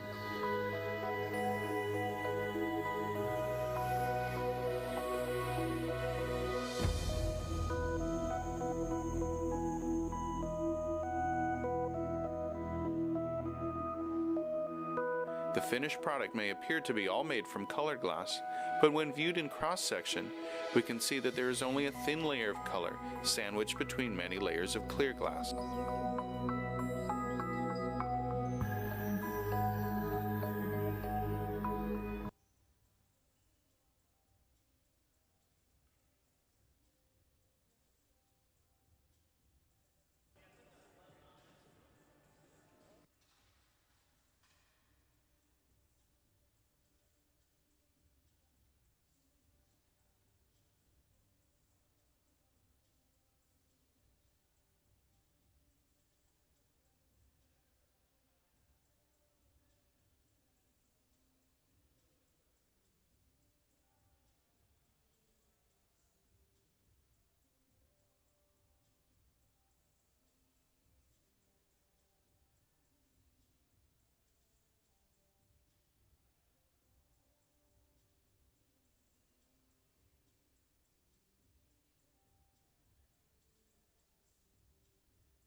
So as you can see, Gabe has been going into the center of the piece with that stack of newspapers, and he kind of carved a waistline for this figure. Since this object is going to be a figure, this is something that you could imagine like the waist. And now they're going to start flattening the bottom of this piece with the paddle. This will just give it a nice flat bottom so it will rest evenly on a surface such as a table. And we use a lot of wooden tools in our hot shop, you'd be surprised. They do burn, which is why they are black, those paddles. But the wood is a very insulating material, so it's very gentle on the glass. It's not going to cool it down when we touch the glass with the wood.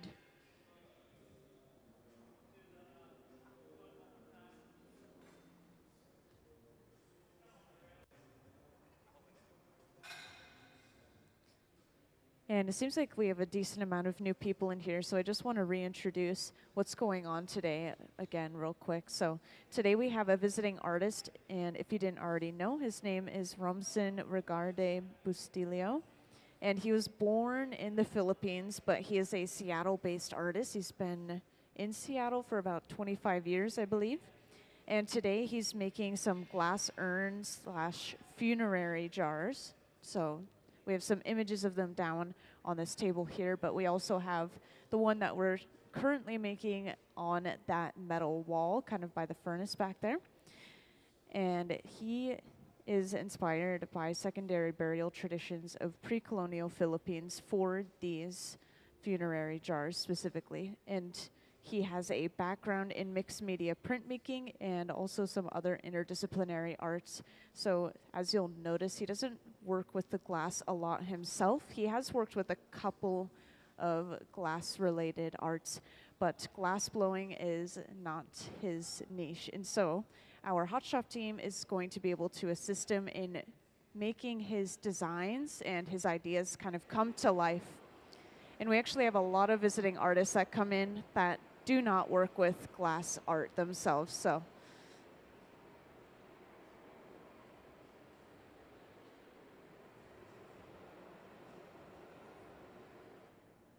and I actually asked our visiting artist earlier what he does with his pieces, and he says that a lot of them usually go into like a larger display, so he'll display a lot of his works all at the same time and kind of have a theme going.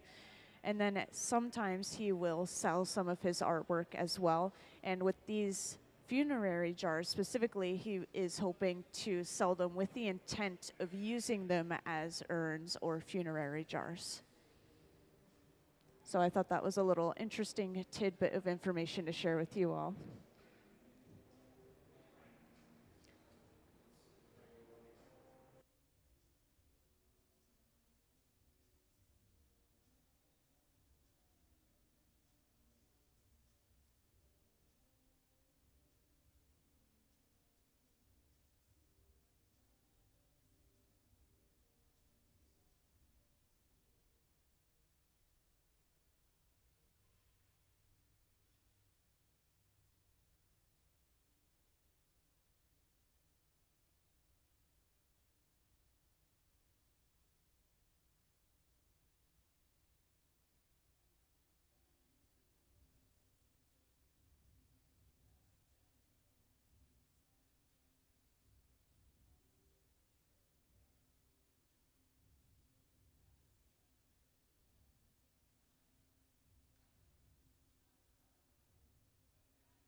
And could we have some of our visiting artist artwork up on the screen, please?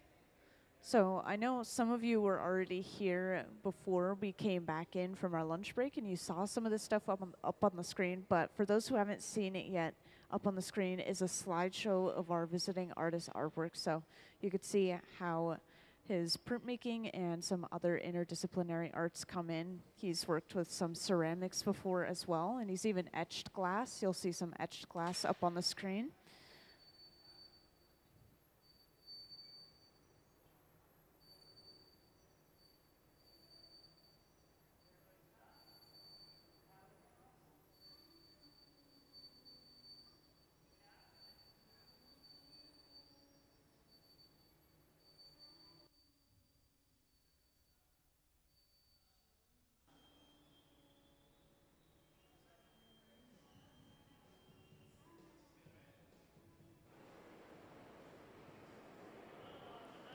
And you'll notice as they continue to work with this piece, they're continuously going to start torching that back end of the piece, kind of where it's connected to the pipe. And this is because this is the coldest area of the glass. It's the last thing going in the furnace, the first thing coming out.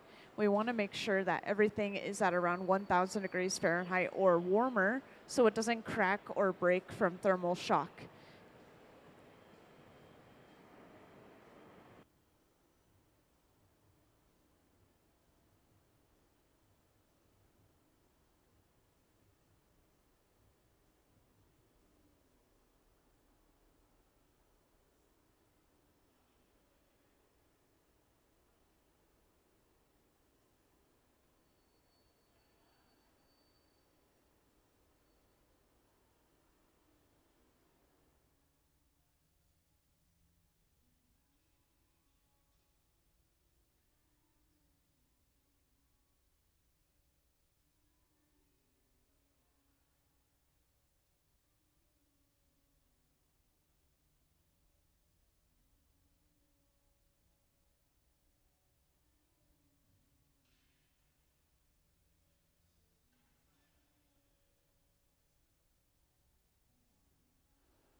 So it looks like they're happy with the lower half of this piece. So they went ahead and they marked the center of the bottom of this piece.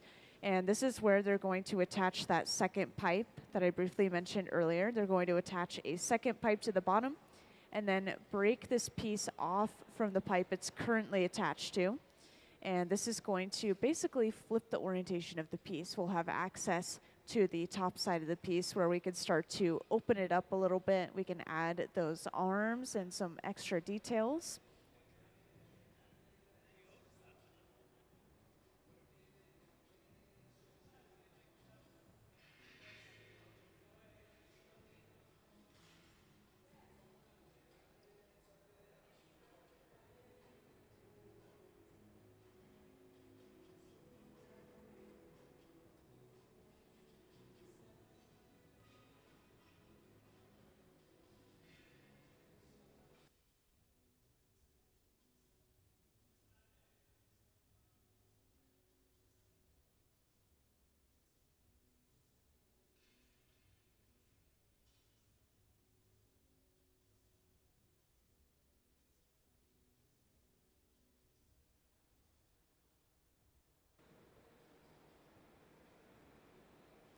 And once again, while we're making that connection on the second pipe, we have to continue to make sure that this piece is staying nice and warm.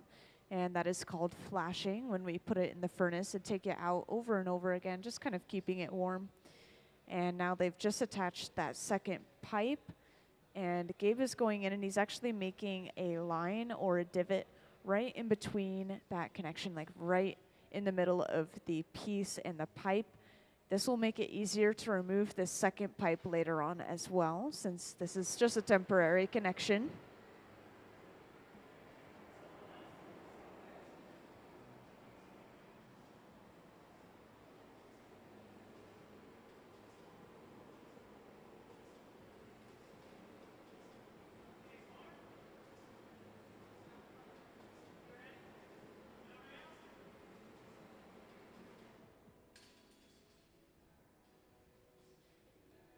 And now to break this piece away from its first pipe, they apply a little bit of water to that connection point and then tap the pipe. And that breaks that piece cleanly off.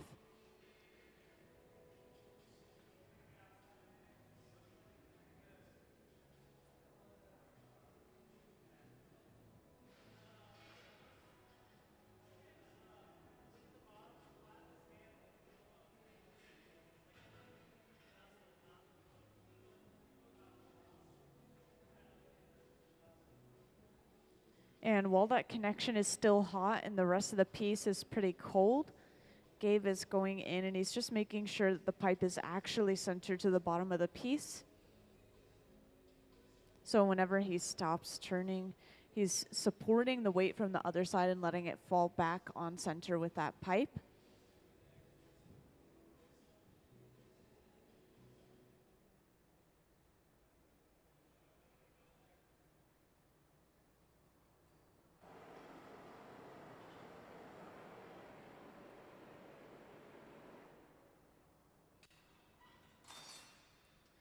And now that that is fully centered, they're going to work on heating up the upper half of the piece right around that opening. They need to start opening it up and kind of getting a little bit of excess glass off. As you may have noticed, when breaking a piece off of its original pipe, there's a little bit of unevenness in that breakage, and so sometimes that will leave us with uneven thickness, just an uneven opening. Sometimes we can even lose a little bit of our color right on the rim, so they're just going to trim off that excess glass.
And because this piece was just broken off, it's just taking a little bit to heat it up. That glass is a little thick and it was very, very cold. But now after this is heated up, Gabe will go in with a pair of tweezers and just pinching and pulling the opening out and away from the rest of the piece.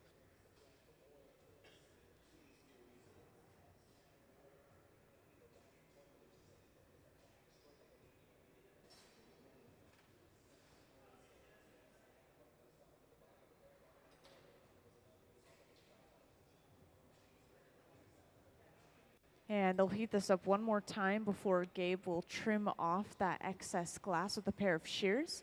These are like glass scissors. And this is also very satisfying. I know some of you guys saw the glass dripping into the bucket earlier. I would say this is also kind of on that level, glass cutting.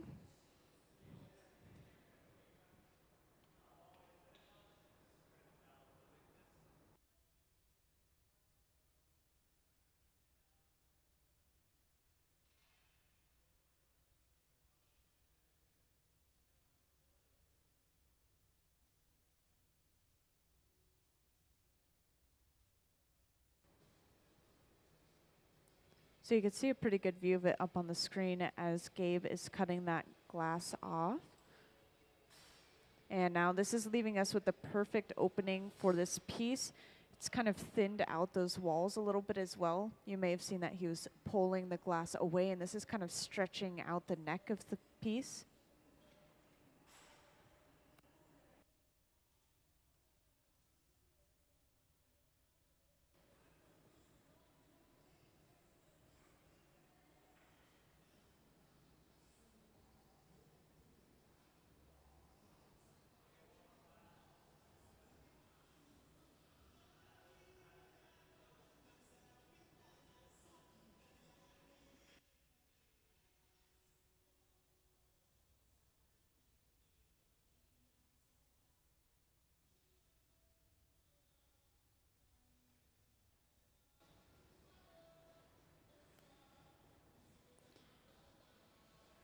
And that was pretty brief there, but Sarah was actually pushing a paddle against the opening of the piece as Gabe had those newspapers on the outside.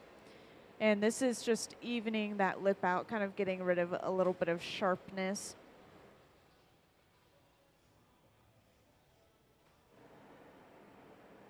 And you can see at this point the gradient of the cold glass to the hot glass, so they're going to work on heating up the back end a little bit again, making sure that it doesn't drop below 1,000 degrees Fahrenheit. Otherwise, we could get that cracking from thermal shock.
So next, I believe we're going to see them start to apply some of those extra details to the glass.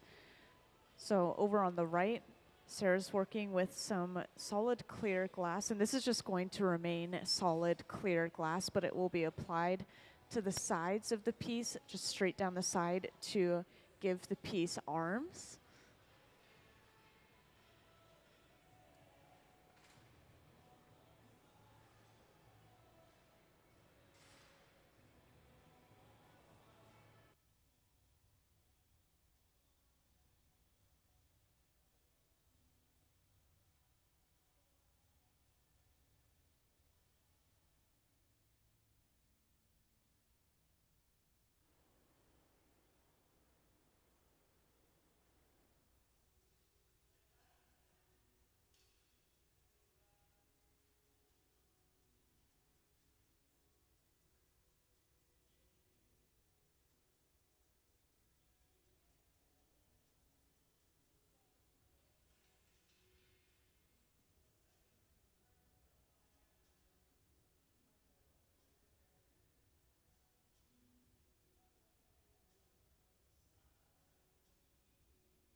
So now that first bit of clear has been brought over, and this is placed kind of near the middle of the piece and then brought all the way up towards the top of the piece, which you could imagine is kind of like the shoulder maybe. And after doing that, Gabe will just briefly go in with that pair of tweezers, and he's making sure that the form is staying kind of thin. They're going for a little bit of a different shape than last time, a little bit of thinner arms maybe. And you'll also see them apply some extra details to this as well. They're going to add some fingers to the hand by carving it with a butter knife while the glass is still hot.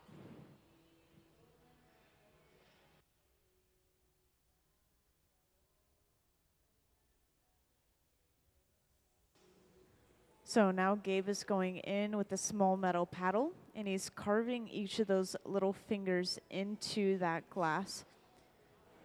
And you can see because this piece is so large, it's radiating a lot of heat. And he can't keep his hand near it for a very long time, so he has to be pretty quick about adding in those little details.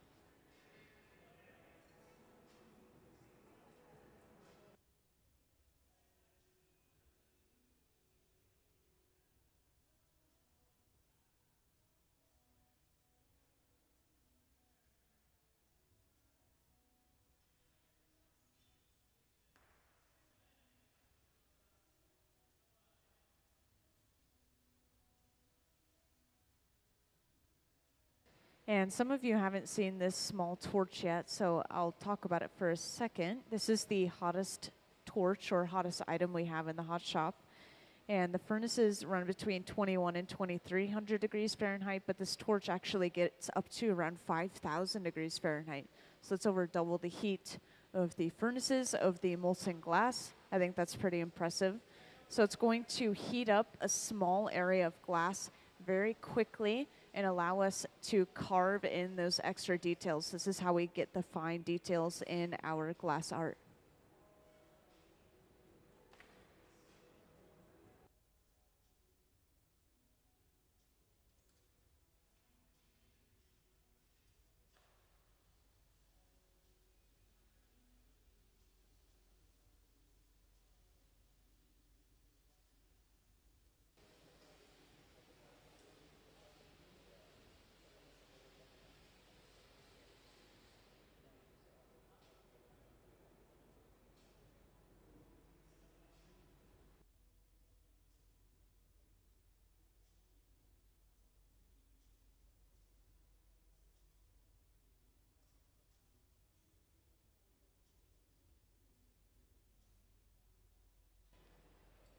So now they'll have to do the same thing on the other side, kind of mirroring that one arm to create a perfect image on both sides.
And as you can see, Gabe is also using a butter knife to start to carve and design this piece a little bit more as well.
And welcome into the hot shop to anyone who just or recently joined us. I see a few new faces here and there.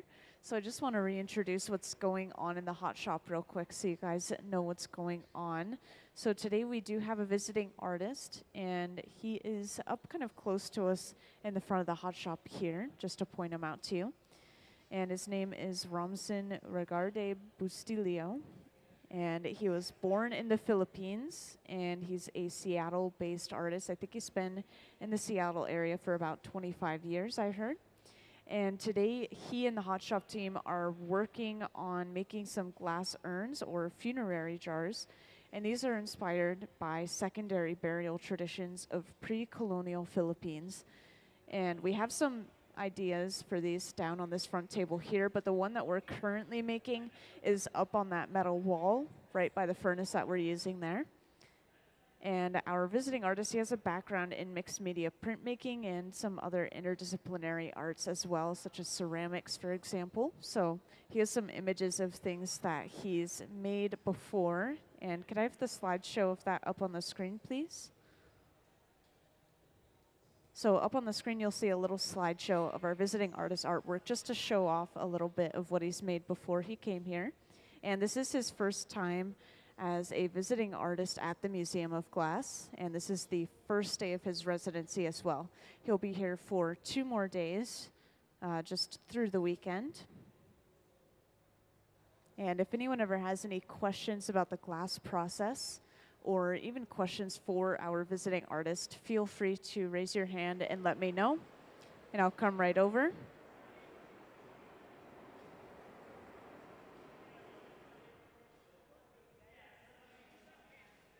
So those 2 wooden blades that they're using at the center bench, these are called the pachofis. They're very similar to the jacks, which are the 2 metal blades. Some of you may already know what those are. But the pachofis are pretty gentle on the glass, as you may imagine, wood versus metal. The wood is kind of an insulating material. It's not going to gouge or scrape at the glass.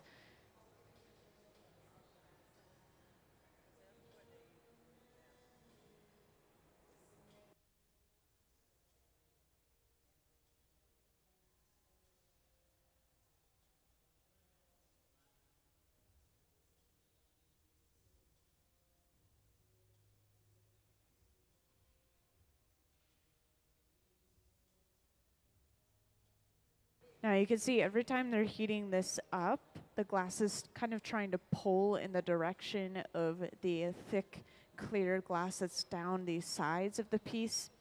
And so each time they're going to correct that by going inside and just evening all of that back out into a circle. They don't want to have that oval shape. They want to have a circle.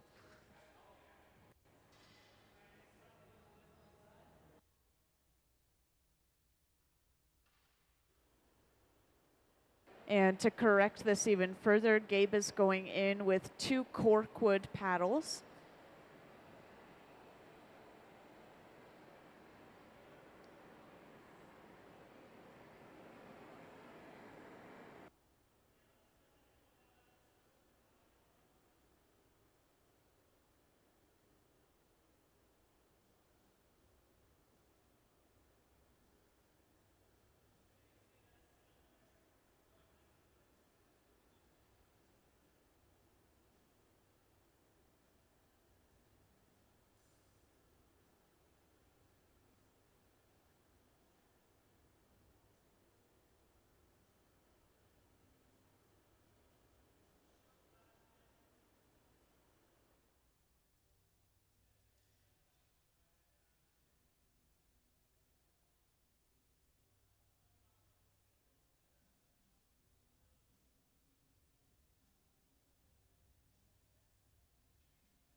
And if I didn't mention already, this is the second piece that we've made today.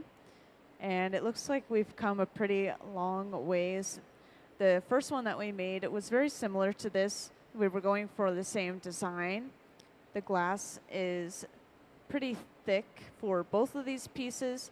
And that was causing us some difficulties with that first one. But this one is perfectly on center. They've done a great job so far.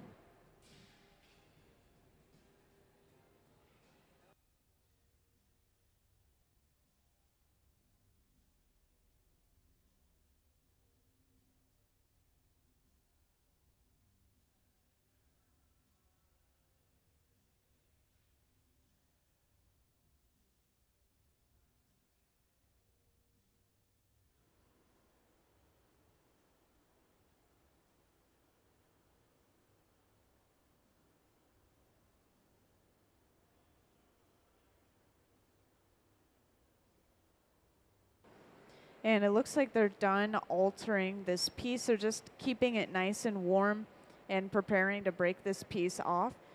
You can usually tell when they're preparing to break a piece off when they start torching that connection area, and when you see somebody get dressed up in that big shiny suit over there in these special Kevlar gloves.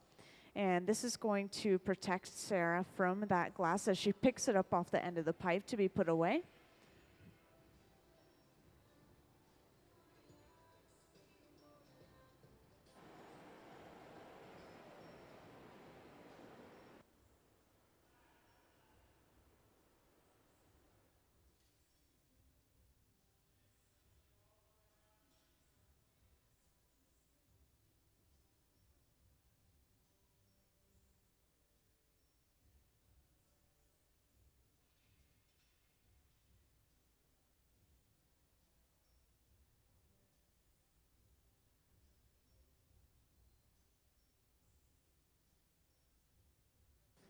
And just like earlier, to break this piece off the pipe, they're applying a little bit of water to that connecting area, causing some shocking and cracking in the glass. And then all they have to do is tap the pipe, and that should break that piece cleanly off. And it looks like that was successful. So let's give them a huge round of applause for finishing that piece. Thank you. And this is going into the annealer, which is that large black box over on the right wall, where it will slowly cool down at least overnight so it doesn't break from thermal shock. It's going to stay at a pretty steady 950 degrees Fahrenheit. All we have to do is press a button, cools down everything all at the same time. And this glass is pretty thick, so honestly it may take around a day.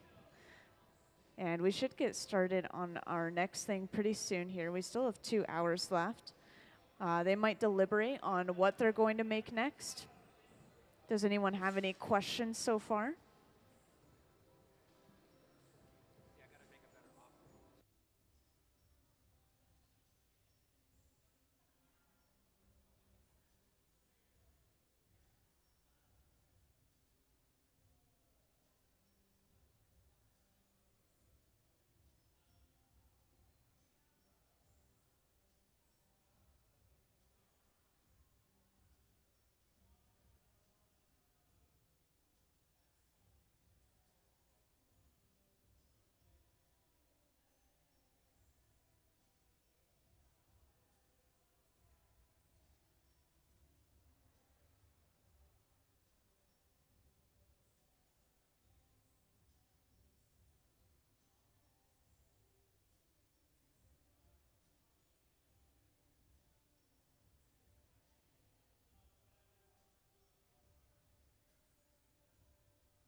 So over on the left side of the hot shop, I'll point out Nick has been filling the furnace all day, little bit by little bit. So this is just a sand mixture. Basically, it has some silica, it has a little bit of soda ash, a little bit of limestone, and one other little ingredient that I can't quite remember. But this mixture is thrown into the furnace, and it will slowly melt down over the course of 3 days. And this allows it to fully melt through and through, and it also allows air bubbles to rise to the surface of the glass so that we don't have any air bubbles in our glass pieces. And as you can see, he's wearing a lot of equipment to put this into the furnace. There's a lot of heat coming out, and of course we don't want to inhale any of that silica dust.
So that's a good question.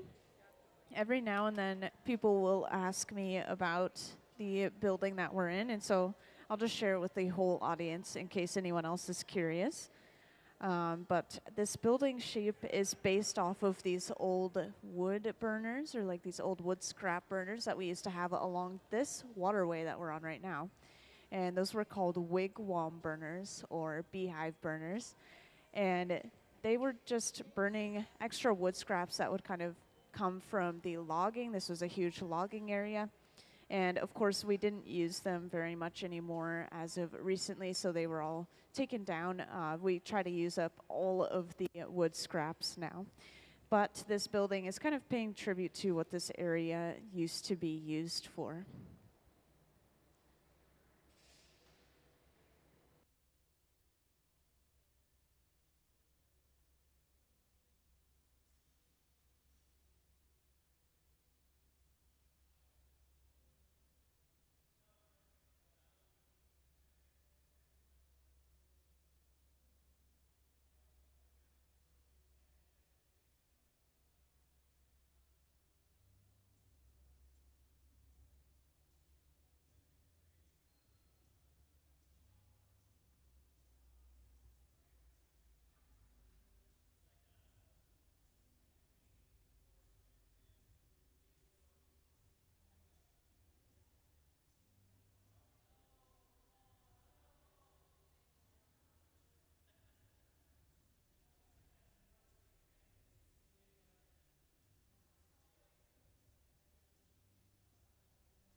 So over on the right bench, just to point out, Nick has a piece of color bar on the end of his pipe, and this is how we get the color for our glass.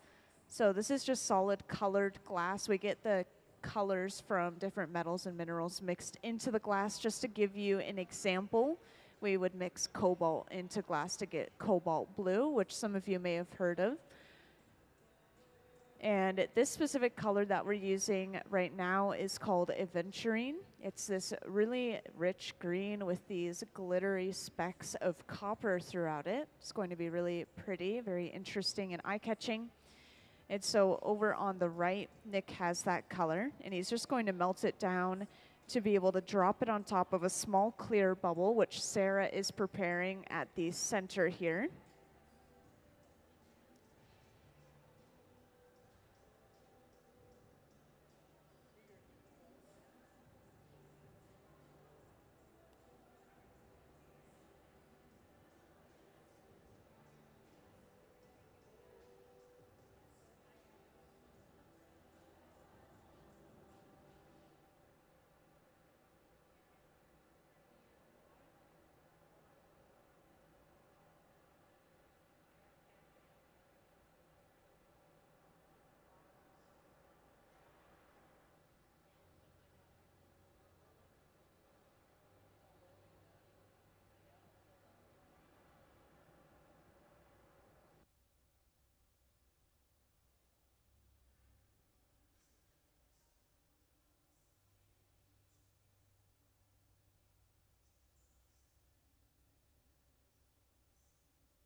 And I just realized I didn't introduce what we're doing yet. So this piece that they're currently working on, this is going to be turned into another one of those forms that we just finished. And it's going to be pretty much the same shape, but it's going to be that aventurine green with that glitter.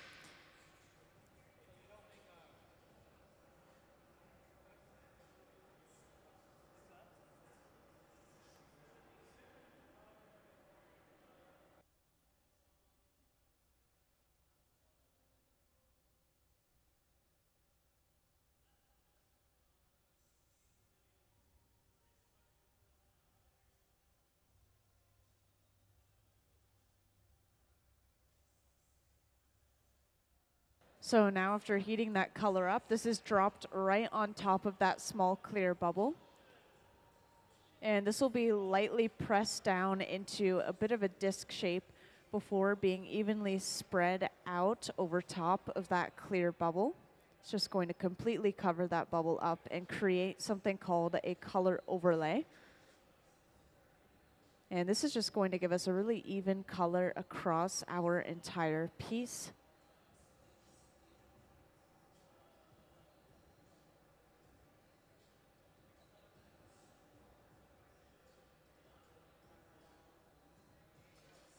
And at the center bench here, because this color is so nice, Nick is actually going to turn this little bit of excess color into a sculpted horse. So enjoy that little moment of sculpting. This is a pretty quick process.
And now after finishing that little horse, this is knocked off in the garage, this large silver box here. Usually when we put pieces away, we want to put them in the annealer, which is a large black box, and that properly slowly cools them down. This will cool it down slowly enough that it'll be okay and it shouldn't break, but not enough for us to sell them in the store, which is why you guys won't see them in the store. But you can see them scattered throughout the hot shop. I'll just point to the top of this furnace here. You can see a bunch of those little sculpted horses right on top of our glass furnace. They're kind of hidden in a few places here and there.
Now, for anyone that recently joined, over on that right bench, we've been working with some color, and this is a really nice color. It's called Aventurine.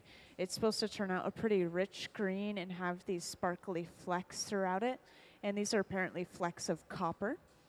And over on that right bench, that's where we have our glass. Sarah's about to use a block. This is that wooden spoon-shaped tool to kind of smooth and even all of that glass out. You'll usually see them use this tool after a fresh gather of clear glass. Now, eventually this glass bubble specifically is going to be turned into a large cup called a color cup or a stuff cup. And could I have that stuff cup diagram, please? Thank you. So up on the screen, you'll see the stuff cup diagram. I just wanted to point out that color cup. That is what we're creating right now with this nice color. And then later on, we'll be able to create a large bubble. We'll be able to take that bubble and stuff it inside of that cup. And what this is going to do is it's going to make sure that we have our color on the surface of the glass pretty much. And this is important for certain projects, and in this case, this one, because we want the color on the surface. The glass is going to be really thick, so if we have that thick, clear glass on top of the color, we'll be able to see that separation. We'll be able to see it kind of like a window over top of that color. So having it on the surface will kind of give it the appearance of all being made from color.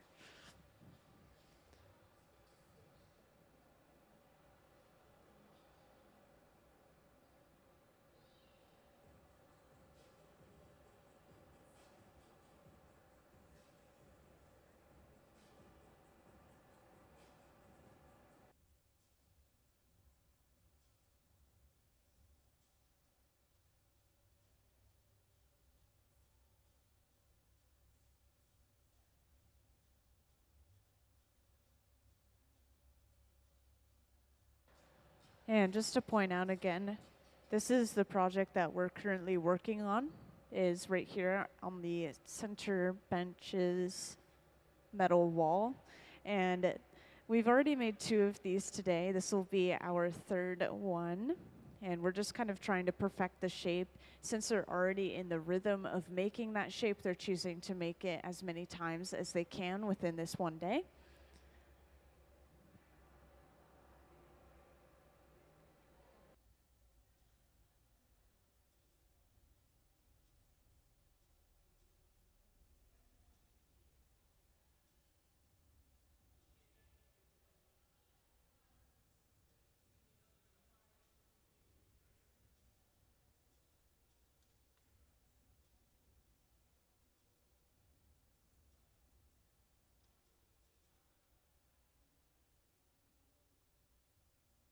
So this large tank that they're gathering the glass from, this is our glass furnace.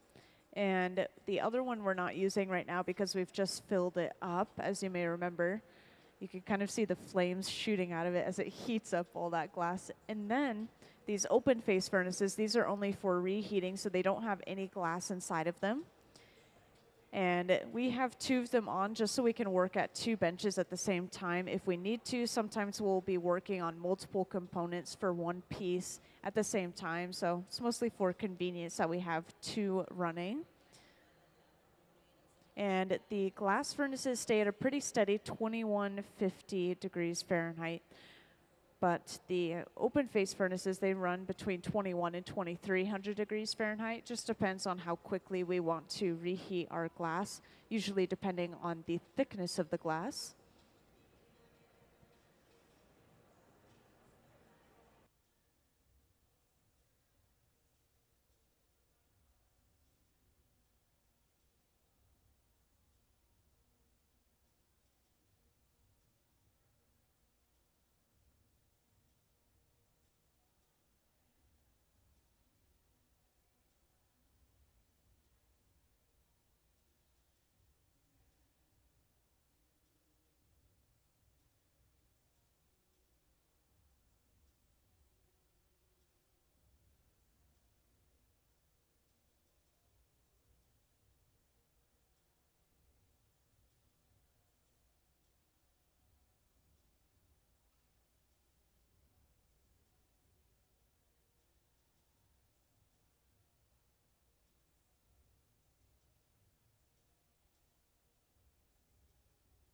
Now, up on the screen or over on that right bench, you can see Sarah's actually working with a stack of newspaper soaked in water to kind of shape this glass out.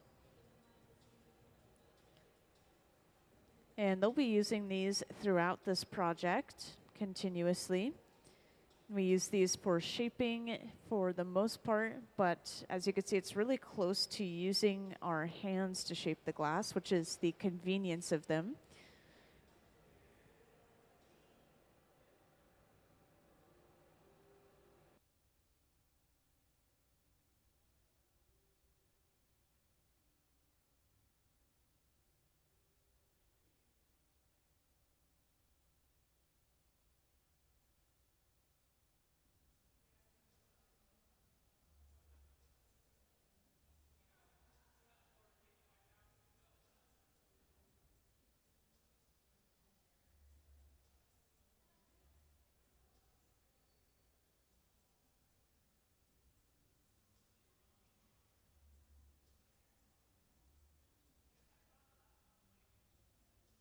And right here, Sarah's actually using a pipe cooler. This is just a trough of water. It splashes water up onto the pipe, cools it down pretty rapidly so we can handle the pipe closer to the glass.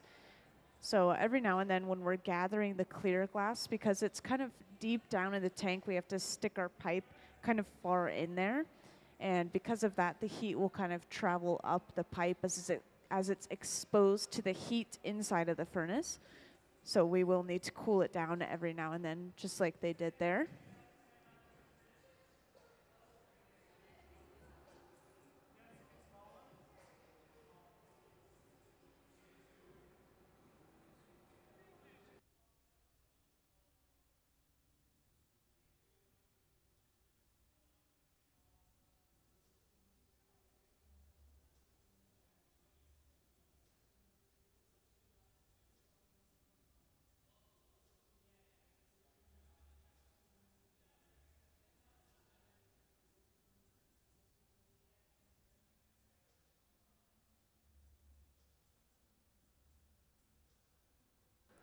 And after getting that fresh gather of clear glass, Sarah actually let a lot of it drip right back off the other end.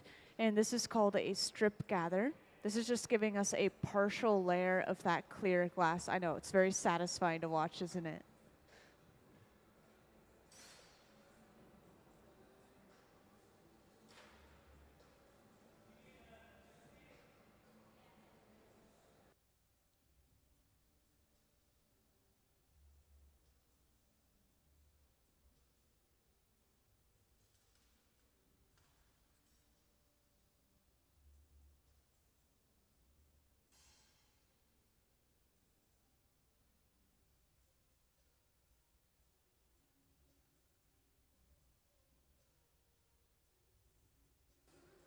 And then, of course, after getting our fresh gather of clear glass, we'll usually use a block, which is that wooden spoon-shaped tool for anyone who recently joined.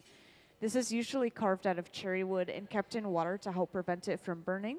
It's going to smooth and kind of even out all of that fresh glass we just got on our pipe.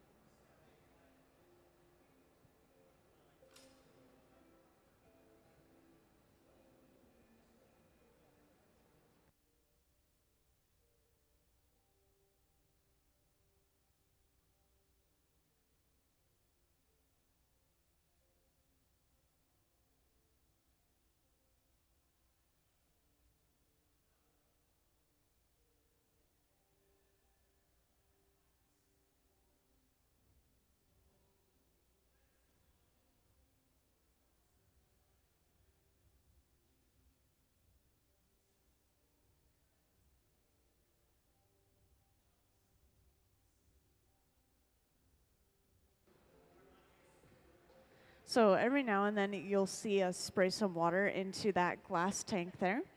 And this is just popping some air bubbles that have risen to the surface of the glass. If we were to just gather without breaking them, then obviously we would gather those air bubbles onto our piece. And it's kind of hard to pick those off, especially later in the process like this. So we're just popping those air bubbles before we continue on. And earlier, I think I was saying that this is going to turn into a cup, like a stuffed cup.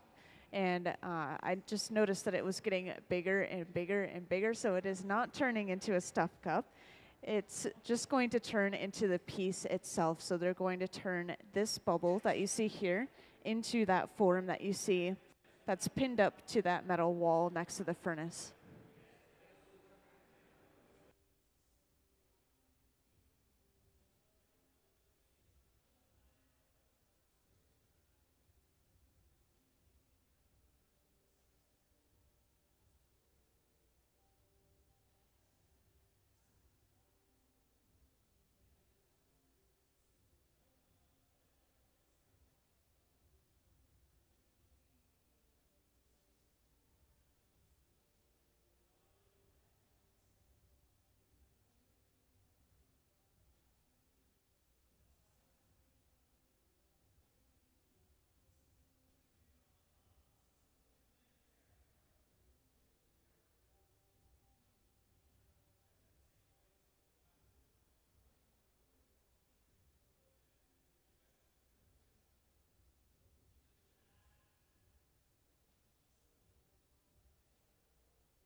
And once again, we're going to see them do that strip gather.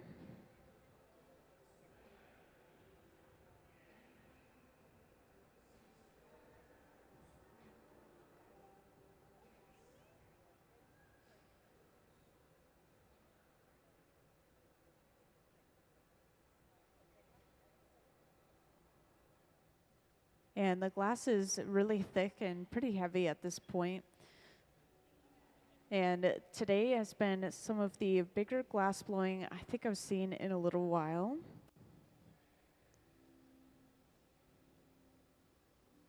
And all of these pieces that we've been making today, they've been meant to have these really thick glass walls.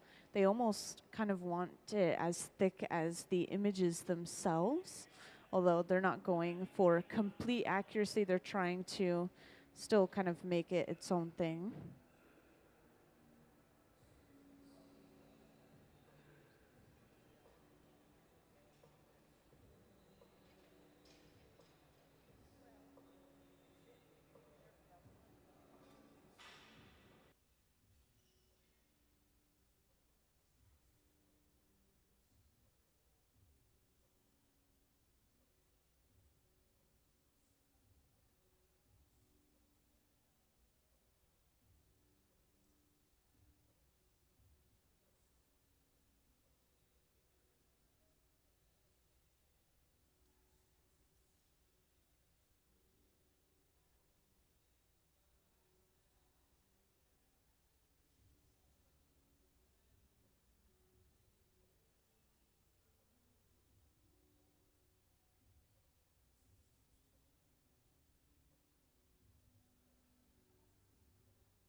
And since there's a few new people here and there, I just want to reintroduce what's going on real quick. And can I have the slideshow of our visiting artist artwork, please? Thank you. So up on the screen, you'll see a slideshow of our visiting artist artwork. If you didn't know, today we do have a visiting artist. And just to introduce him real quick, his name is Romson Bustillo. And just to point him out, he's the one who's kind of closest to the front here with the black shirt and black cap. And he was born in the Philippines, but he is a Seattle-based artist. I think he's been in the area for about 25 years, to my knowledge. And he is creating, along with the Hot Shop team today, some glass urns or funerary jars. And these are inspired by secondary burial traditions of pre-colonial Philippines, as he was born in the Philippines. And he has a background in mixed media printmaking and some other interdisciplinary arts as well, as you'll see up on the screen. There's some ceramics up there, and there's a lot of that printmaking as well. And as his background may suggest, he does not actually work with blown glass, but he has come with all of his ideas and some designs for the glass, and he's able to bring them to life with our Hot Shop team here at the museum.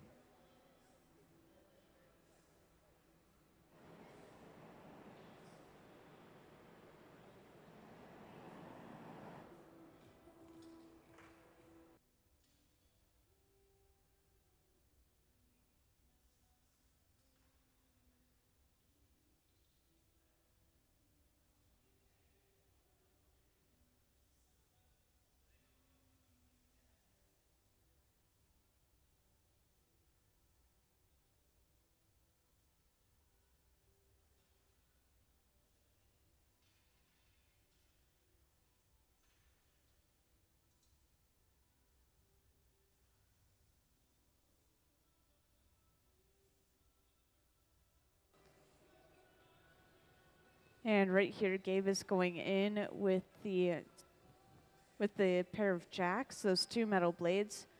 He's carving a jack line into the glass. This is near the connection between the glass and the pipe. This is where we'll remove this piece from the pipe a little bit later on. And as you can see, there's a lot of heat radiating from this piece. And so it's important that people come over and they're shielding the artist's hands with those wooden paddles. They're making sure the heat isn't going to be touching his skin.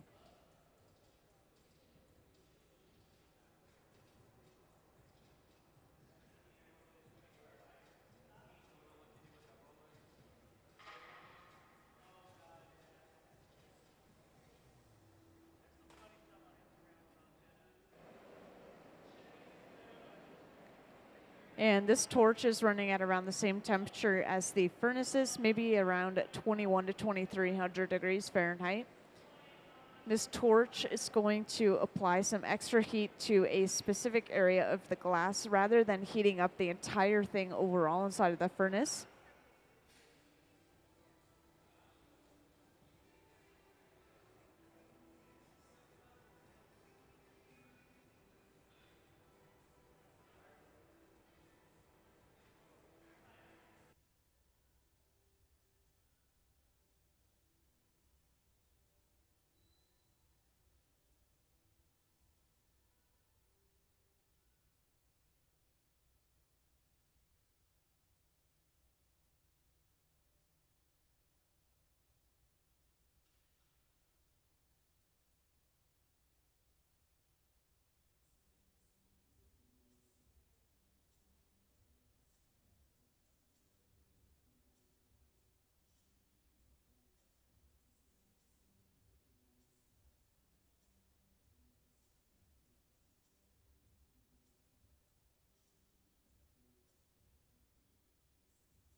So now we have a pretty nice cylinder shape from them stretching that glass out.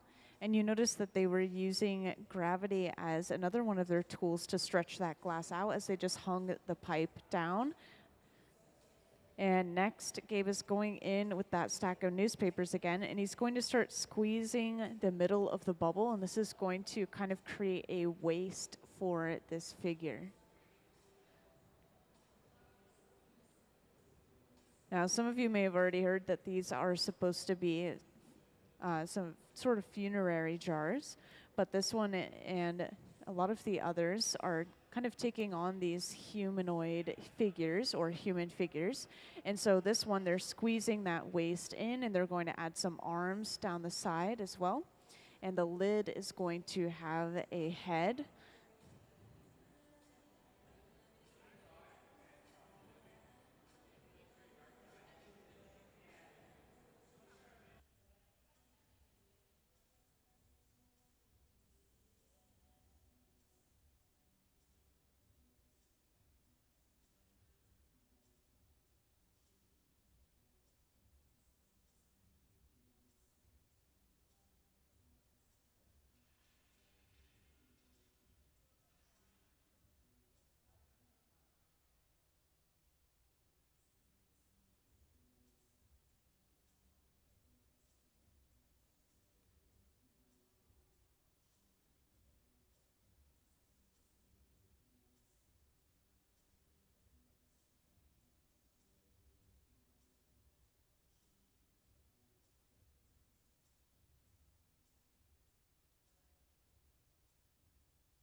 Now, to give this piece a flat bottom, they're just going to go in with a wooden paddle. And Gabe is going to remain on the side of the piece with that stack of newspapers as well. And you'll see from the way that they're pushing, this is going to start creating a lip or a rim all the way around the bottom of the piece. And this is purposeful. You can see it in the design that is right in front of the furnace.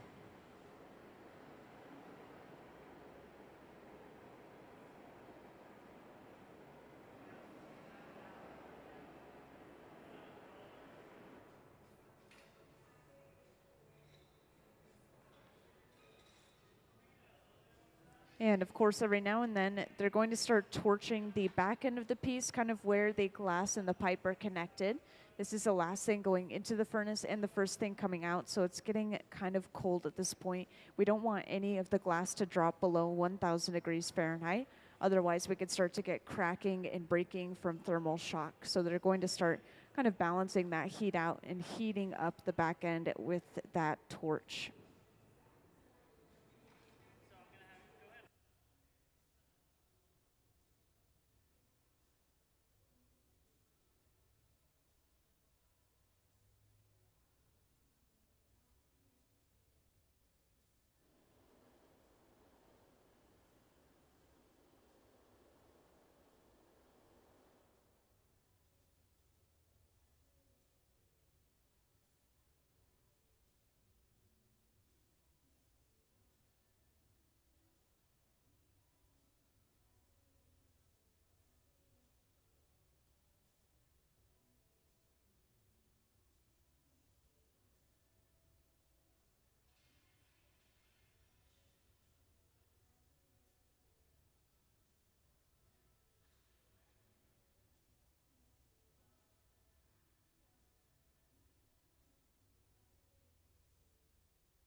Now, this small handheld torch here, if I didn't mention already, is actually the hottest item in the hot shop.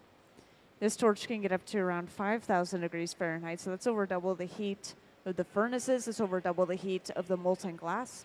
It's going to very quickly heat up a small area of glass, and it kind of allows them to get these nicer, finer details. In this case, they're going to heat up the entirety of the outside of this rim right along the bottom. And as this piece is cooling down a little bit, you can start to see that aventurine color. The way I described it earlier was this rich green, and it has all these flecks of sparkle inside of it from copper.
And welcome to those who just joined into the hot shop.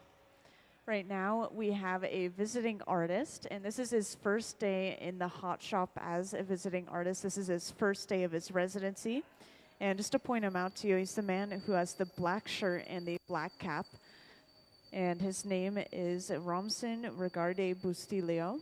And he was born in the Philippines, and he's a Seattle-based artist. Today he's making some glass urns slash funerary jars inspired by secondary burial traditions of pre-colonial Philippines. And this is the third one that we've made today. We're trying to make the same shape over and over again just because they're kind of in the rhythm of it already. But eventually all of these jars are going to have some lids created.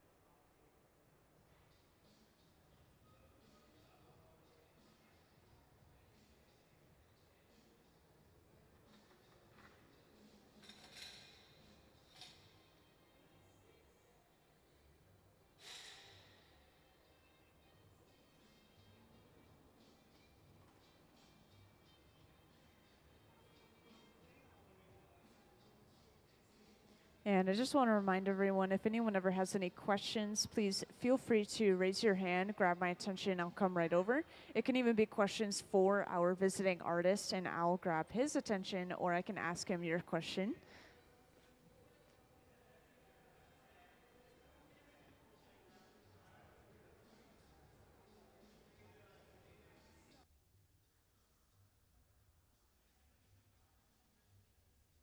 So the color for this glass is really special. I was just explaining it to the crowd a little bit earlier. This is called aventurine. As it cools down, you'll be able to see the color a little bit better, but it's this really rich green, and it has all these flecks of sparkle in it if you look pretty close. And this is coming from copper inside of that glass mix as well. And so if we get a good camera angle as the glass cools down, we may be able to see some of that sparkle from that camera angle, but it's kind of hard to see from a distance like this in person. And as the glass is hot, of course, it's just going to be glowing this orange pretty consistently. I like to compare it to lava. It's just going to glow orange because it's radiating light and heat at the same time.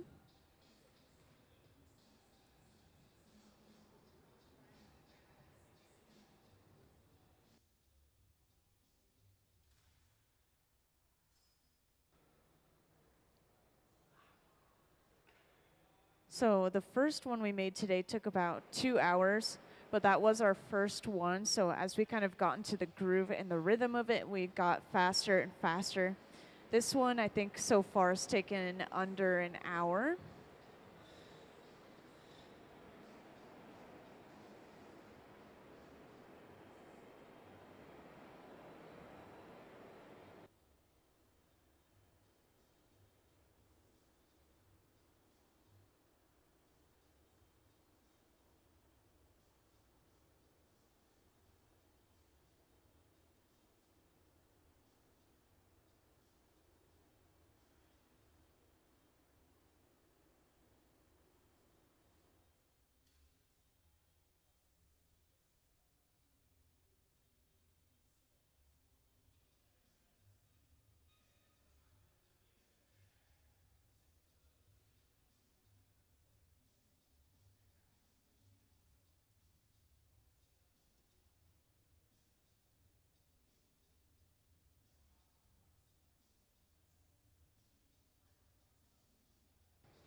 Now, once we finish the bottom of this piece, or the lower half of this piece, we have to attach a second pipe to the bottom and then break this piece away from the pipe that it's currently attached to. This is kind of like flipping the orientation of the piece. So over on the right, Nick is preparing that second pipe with that clear attachment. It's going to be attached to the bottom. And the second pipe that we attach to a piece is called the punty. This one is a relatively simple punty for a big piece.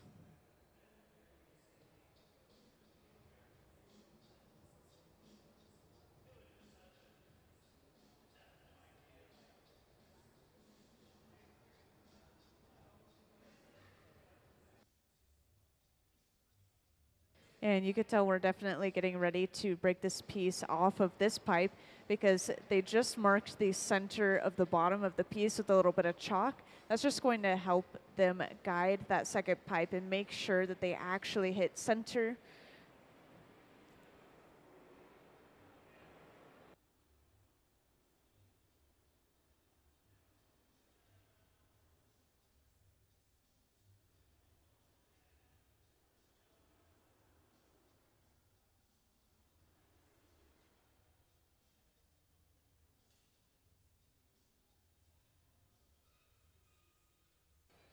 So whenever you come into the museum, you'll usually see a lot of these same people here. The majority of the people on the hot shop floor right now are our full-time hot shop staff. And then the only person who's new here is our visiting artist, who is up front in the black shirt and the black cap.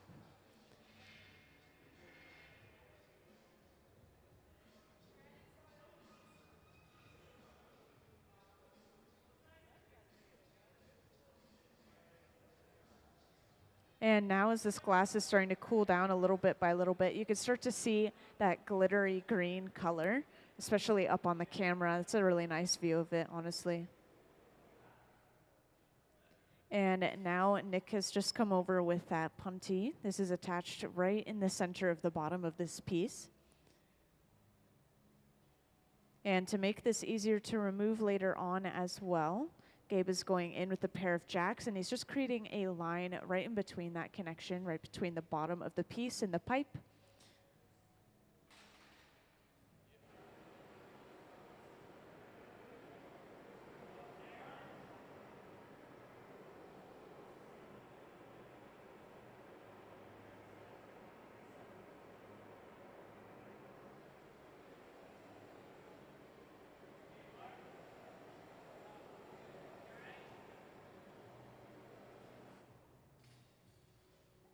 And now to break this off, they apply some water to that previous connecting area. And then this is causing shocking and cracking. All they have to do is tap the pipe, and that breaks that piece cleanly off. So now we have access to the top side of the piece where we can start to open it up and finish off that shape. And that's going to involve putting those arms down the side. It's going to involve cutting off a little bit of excess glass around that opening.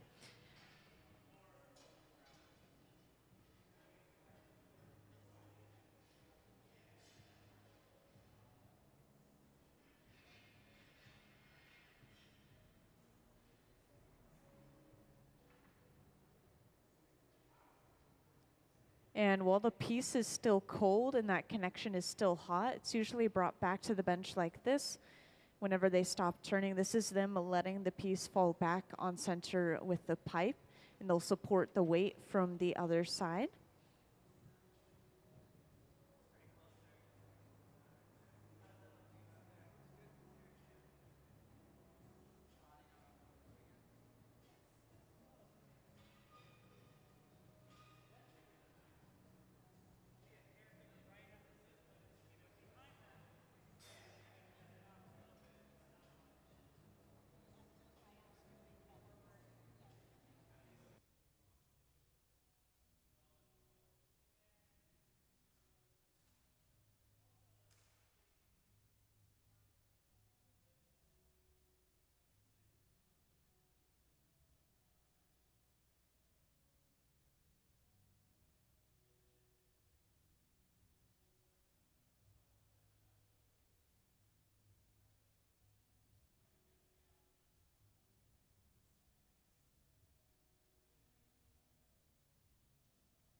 And now, since they've just broken this piece off of that original pipe, they have to heat up the opening in the front of this piece for just a little bit because it's kind of thick. It's pretty cold at this point. And the area that they've just broken off is also very thick, just at that connecting point. It always is. So they're going to trim off a little bit of excess glass. So Gabe has a pair of tweezers in his hands. He's just going to pinch and pull that opening away from the rest of the piece.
And now you can see the front end of this piece is super hot now. So Gabe can go in with that pair of tweezers. He's going to pinch and pull that opening away from the rest of the piece. And this is going to kind of show him where he needs to cut. And it's also going to stretch out a little bit of that neck.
Earlier, I estimated maybe this might weigh about 15 to 20 pounds, but I like to point out that it feels like it weighs 5 times heavier than it actually does, just because of the leverage of it being all the way on the end of this big, heavy metal stick that you're carrying around, basically. So something that might be 20 pounds might feel like 100 pounds, for example.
And I see a few new people here and there, so I just wanted to point out that the design that we're going off of for this piece is on this large metal wall kind of next to the furnace here. We just pinned up that design, and this is what we're going off of today. This is our third one that we've made today of this design. The artists are kind of on a roll, so they're just continuing with that design. And this is the first day of the residency for our visiting artists, so we have a couple more days to make the lids and to try some other forms as well. And I was just getting some questions about what these are supposed to be. So these are supposed to be glass urns or funerary jars, and they're inspired by secondary burial traditions of pre-colonial Philippines. And so these jars would be used for an urn or as an urn.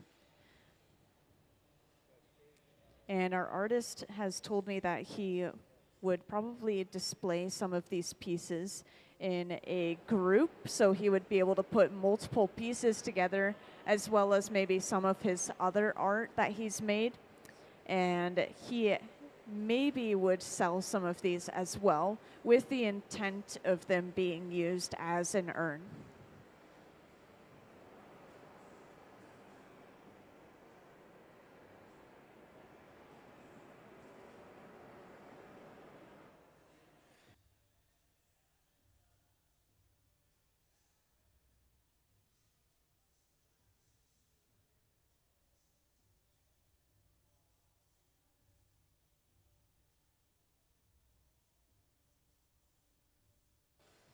And now that they've opened this piece up just a little bit, over on the right side of the hot shop, Sarah's going to get started on a clear glass bit that's going to be brought over and attached to the sides of the piece, and this is going to create some arms. If you look closely at that image on the wall, you'll notice that the top of the lid has these two faces kind of facing away from each other. So this is supposed to be a human figure. The jar is kind of a human figure. So we're adding these arms down the side. They'll even add extra detail and carve some fingers into the bottom of those arms.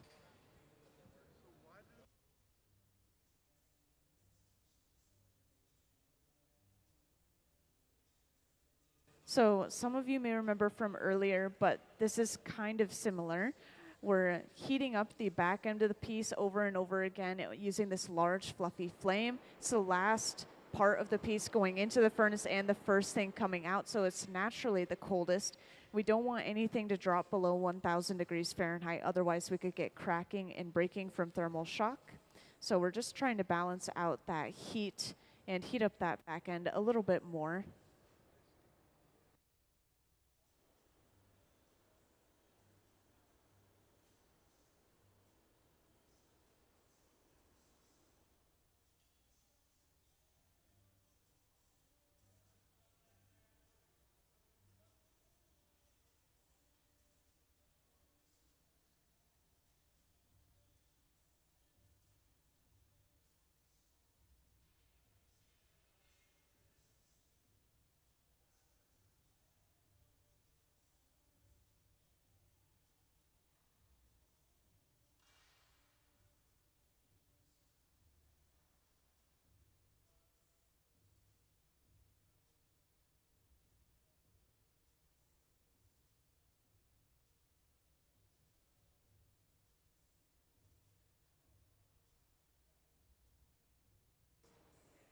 So Sarah's just brought that bit of glass over, and this is attached to the side, kind of near the middle of the piece, and then dragged all the way towards the top, kind of creating the hand, which you could see has already been shaped into a round shape, and then the arm, and then the shoulder.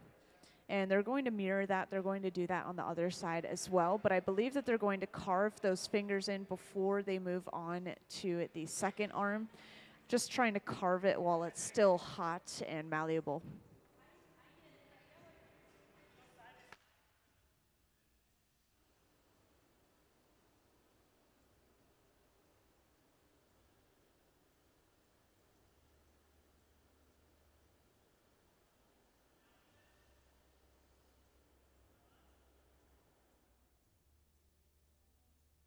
And you'll notice that to carve these fingers in, Gabe is using a simple butter knife.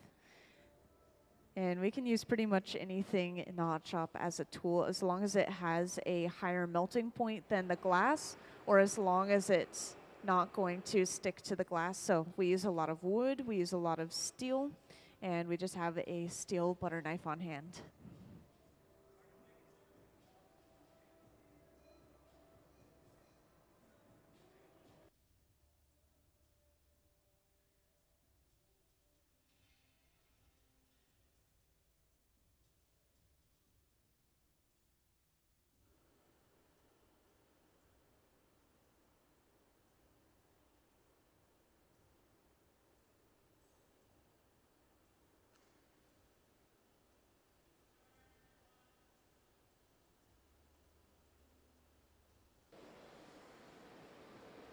And once again, this small torch that we're using here, this is the hottest item we have in the hot shop.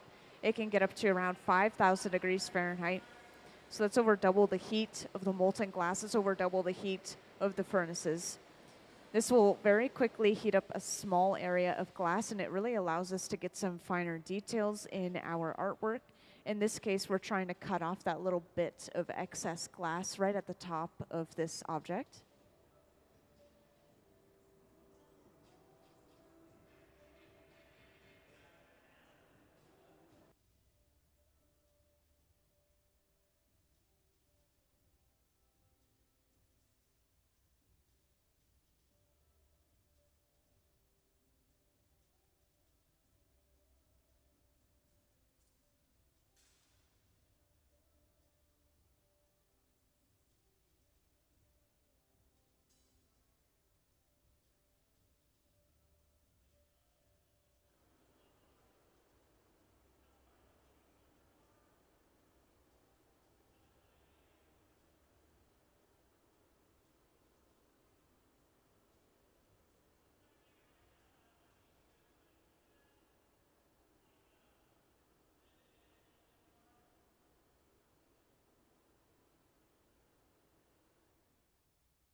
Now, I guess I'll point this out real quick. Every now and then we have to cool our pipes down. So over on the right side of the hot shop, Sarah's using a pipe cooler.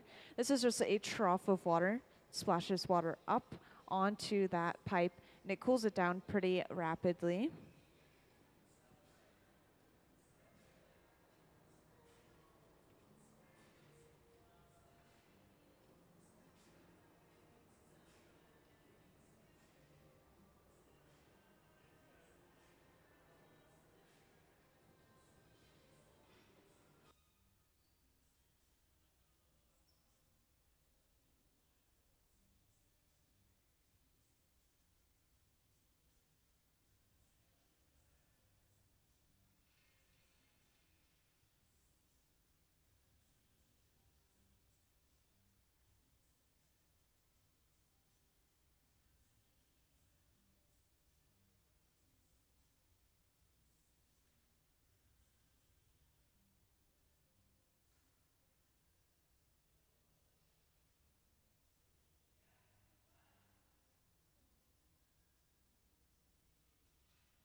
And now that second bit of glass has been brought over. And this is placed just on that opposite side of the first arm, of course, mirroring that first side we created.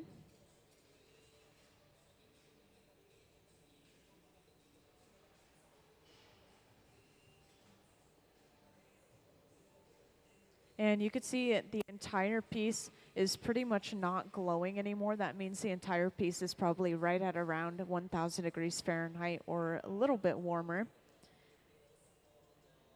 So now we can really see that true aventurine color, that really deep green with those flecks of copper inside.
So now just like that image in front of the furnace, they're going to start widening the opening, kind of creating more of a straight walled cylinder look. They're going to open that up and kind of give it these straighter walls, just like that image on the wall. I'll just point out again. And they're going to do this really gently and really slowly. They're just going to heat it up a little bit at a time.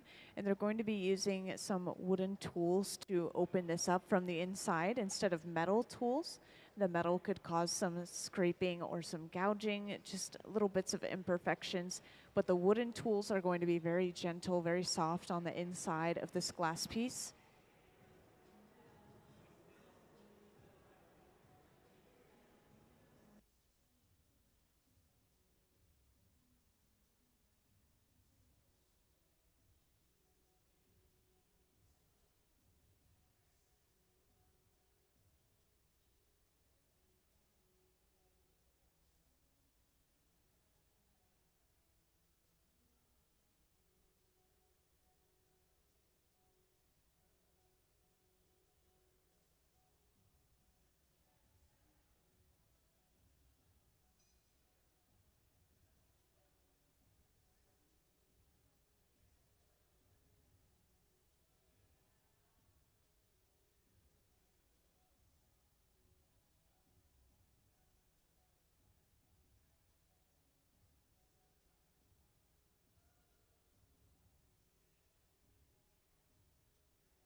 So now Gabe is going to start going in with the pachofis.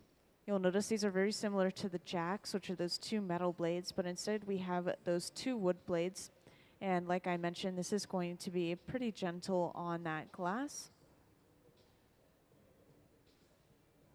So we can actually use the tips of the blades to push at the inside of the piece, and we would not be able to do that with those metal blades. Obviously, this would just start to kind of gouge and scrape away at the inside of the piece.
And now Gabe has in his hands two cork wood paddles. And these, just like the other wood tools, are going to be very gentle on that glass. Wood is a very insulating material, so if we touch hot glass with a cold tool, it'll suck the heat out. If we touch the glass with a wooden tool, it's going to continue to maintain that heat.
And if you've stuck around for a little while, you'll notice every now, or for every piece we make, we're measuring the opening of these pieces so that later on when we make a lid, we have that measurement.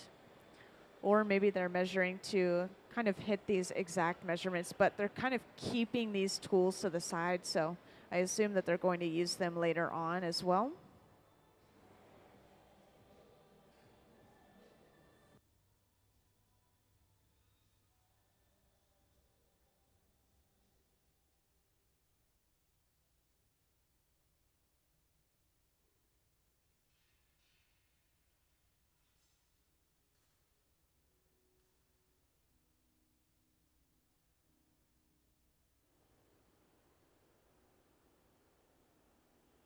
And it looks like they're pretty satisfied with how this piece has turned out. So they're just going to start preparing to break this piece off. And you can always tell when we're getting ready to break a piece off because if you take a look over on the right, you can see Sarah's getting suited up in these special Kevlar gloves and a shiny suit. And this is going to protect the artist as they pick that glass up off the end of the pipe to be put away.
And now to break this piece off, they just apply a little bit of water to that connecting point, causing some shocking and cracking in that area of the glass. Then all they have to do is tap the pipe and then it should break off cleanly into those Kevlar gloves to be put away.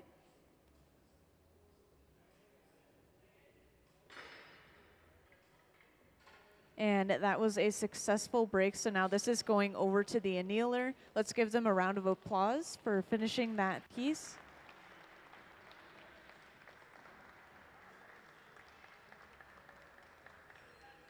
Thank you.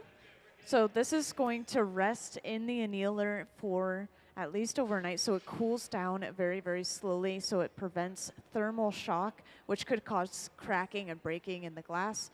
It's going to just cool down from about 950 degrees Fahrenheit all the way to room temperature, just with the click of a button.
So in the back there, Nick is just putting a mixture into the furnace. This is how we get our glass in our furnace.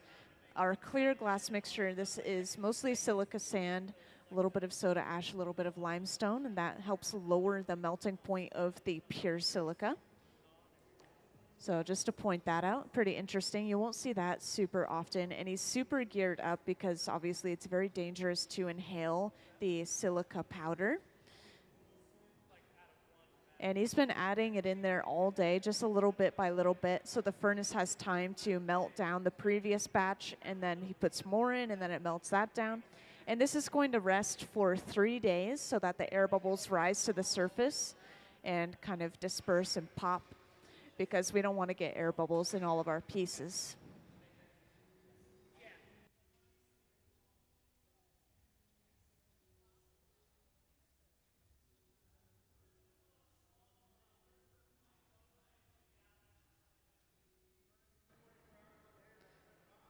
So the glass furnaces run 24/7, but the other furnaces we turn off when we're done using them, turn them back on a couple hours before we need them.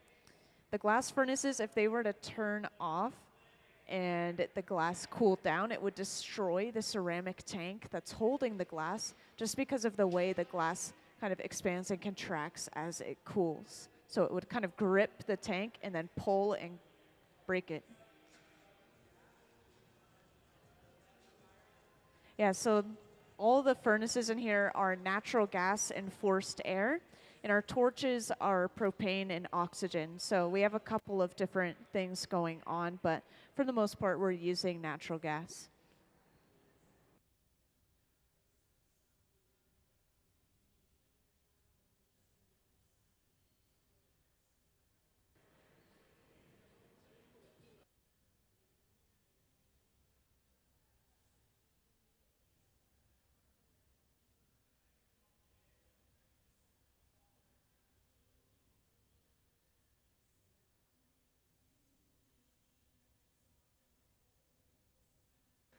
So it looks like they're going to get started on a smaller project over on that right bench. They're going to try to make a small version of one of these urns.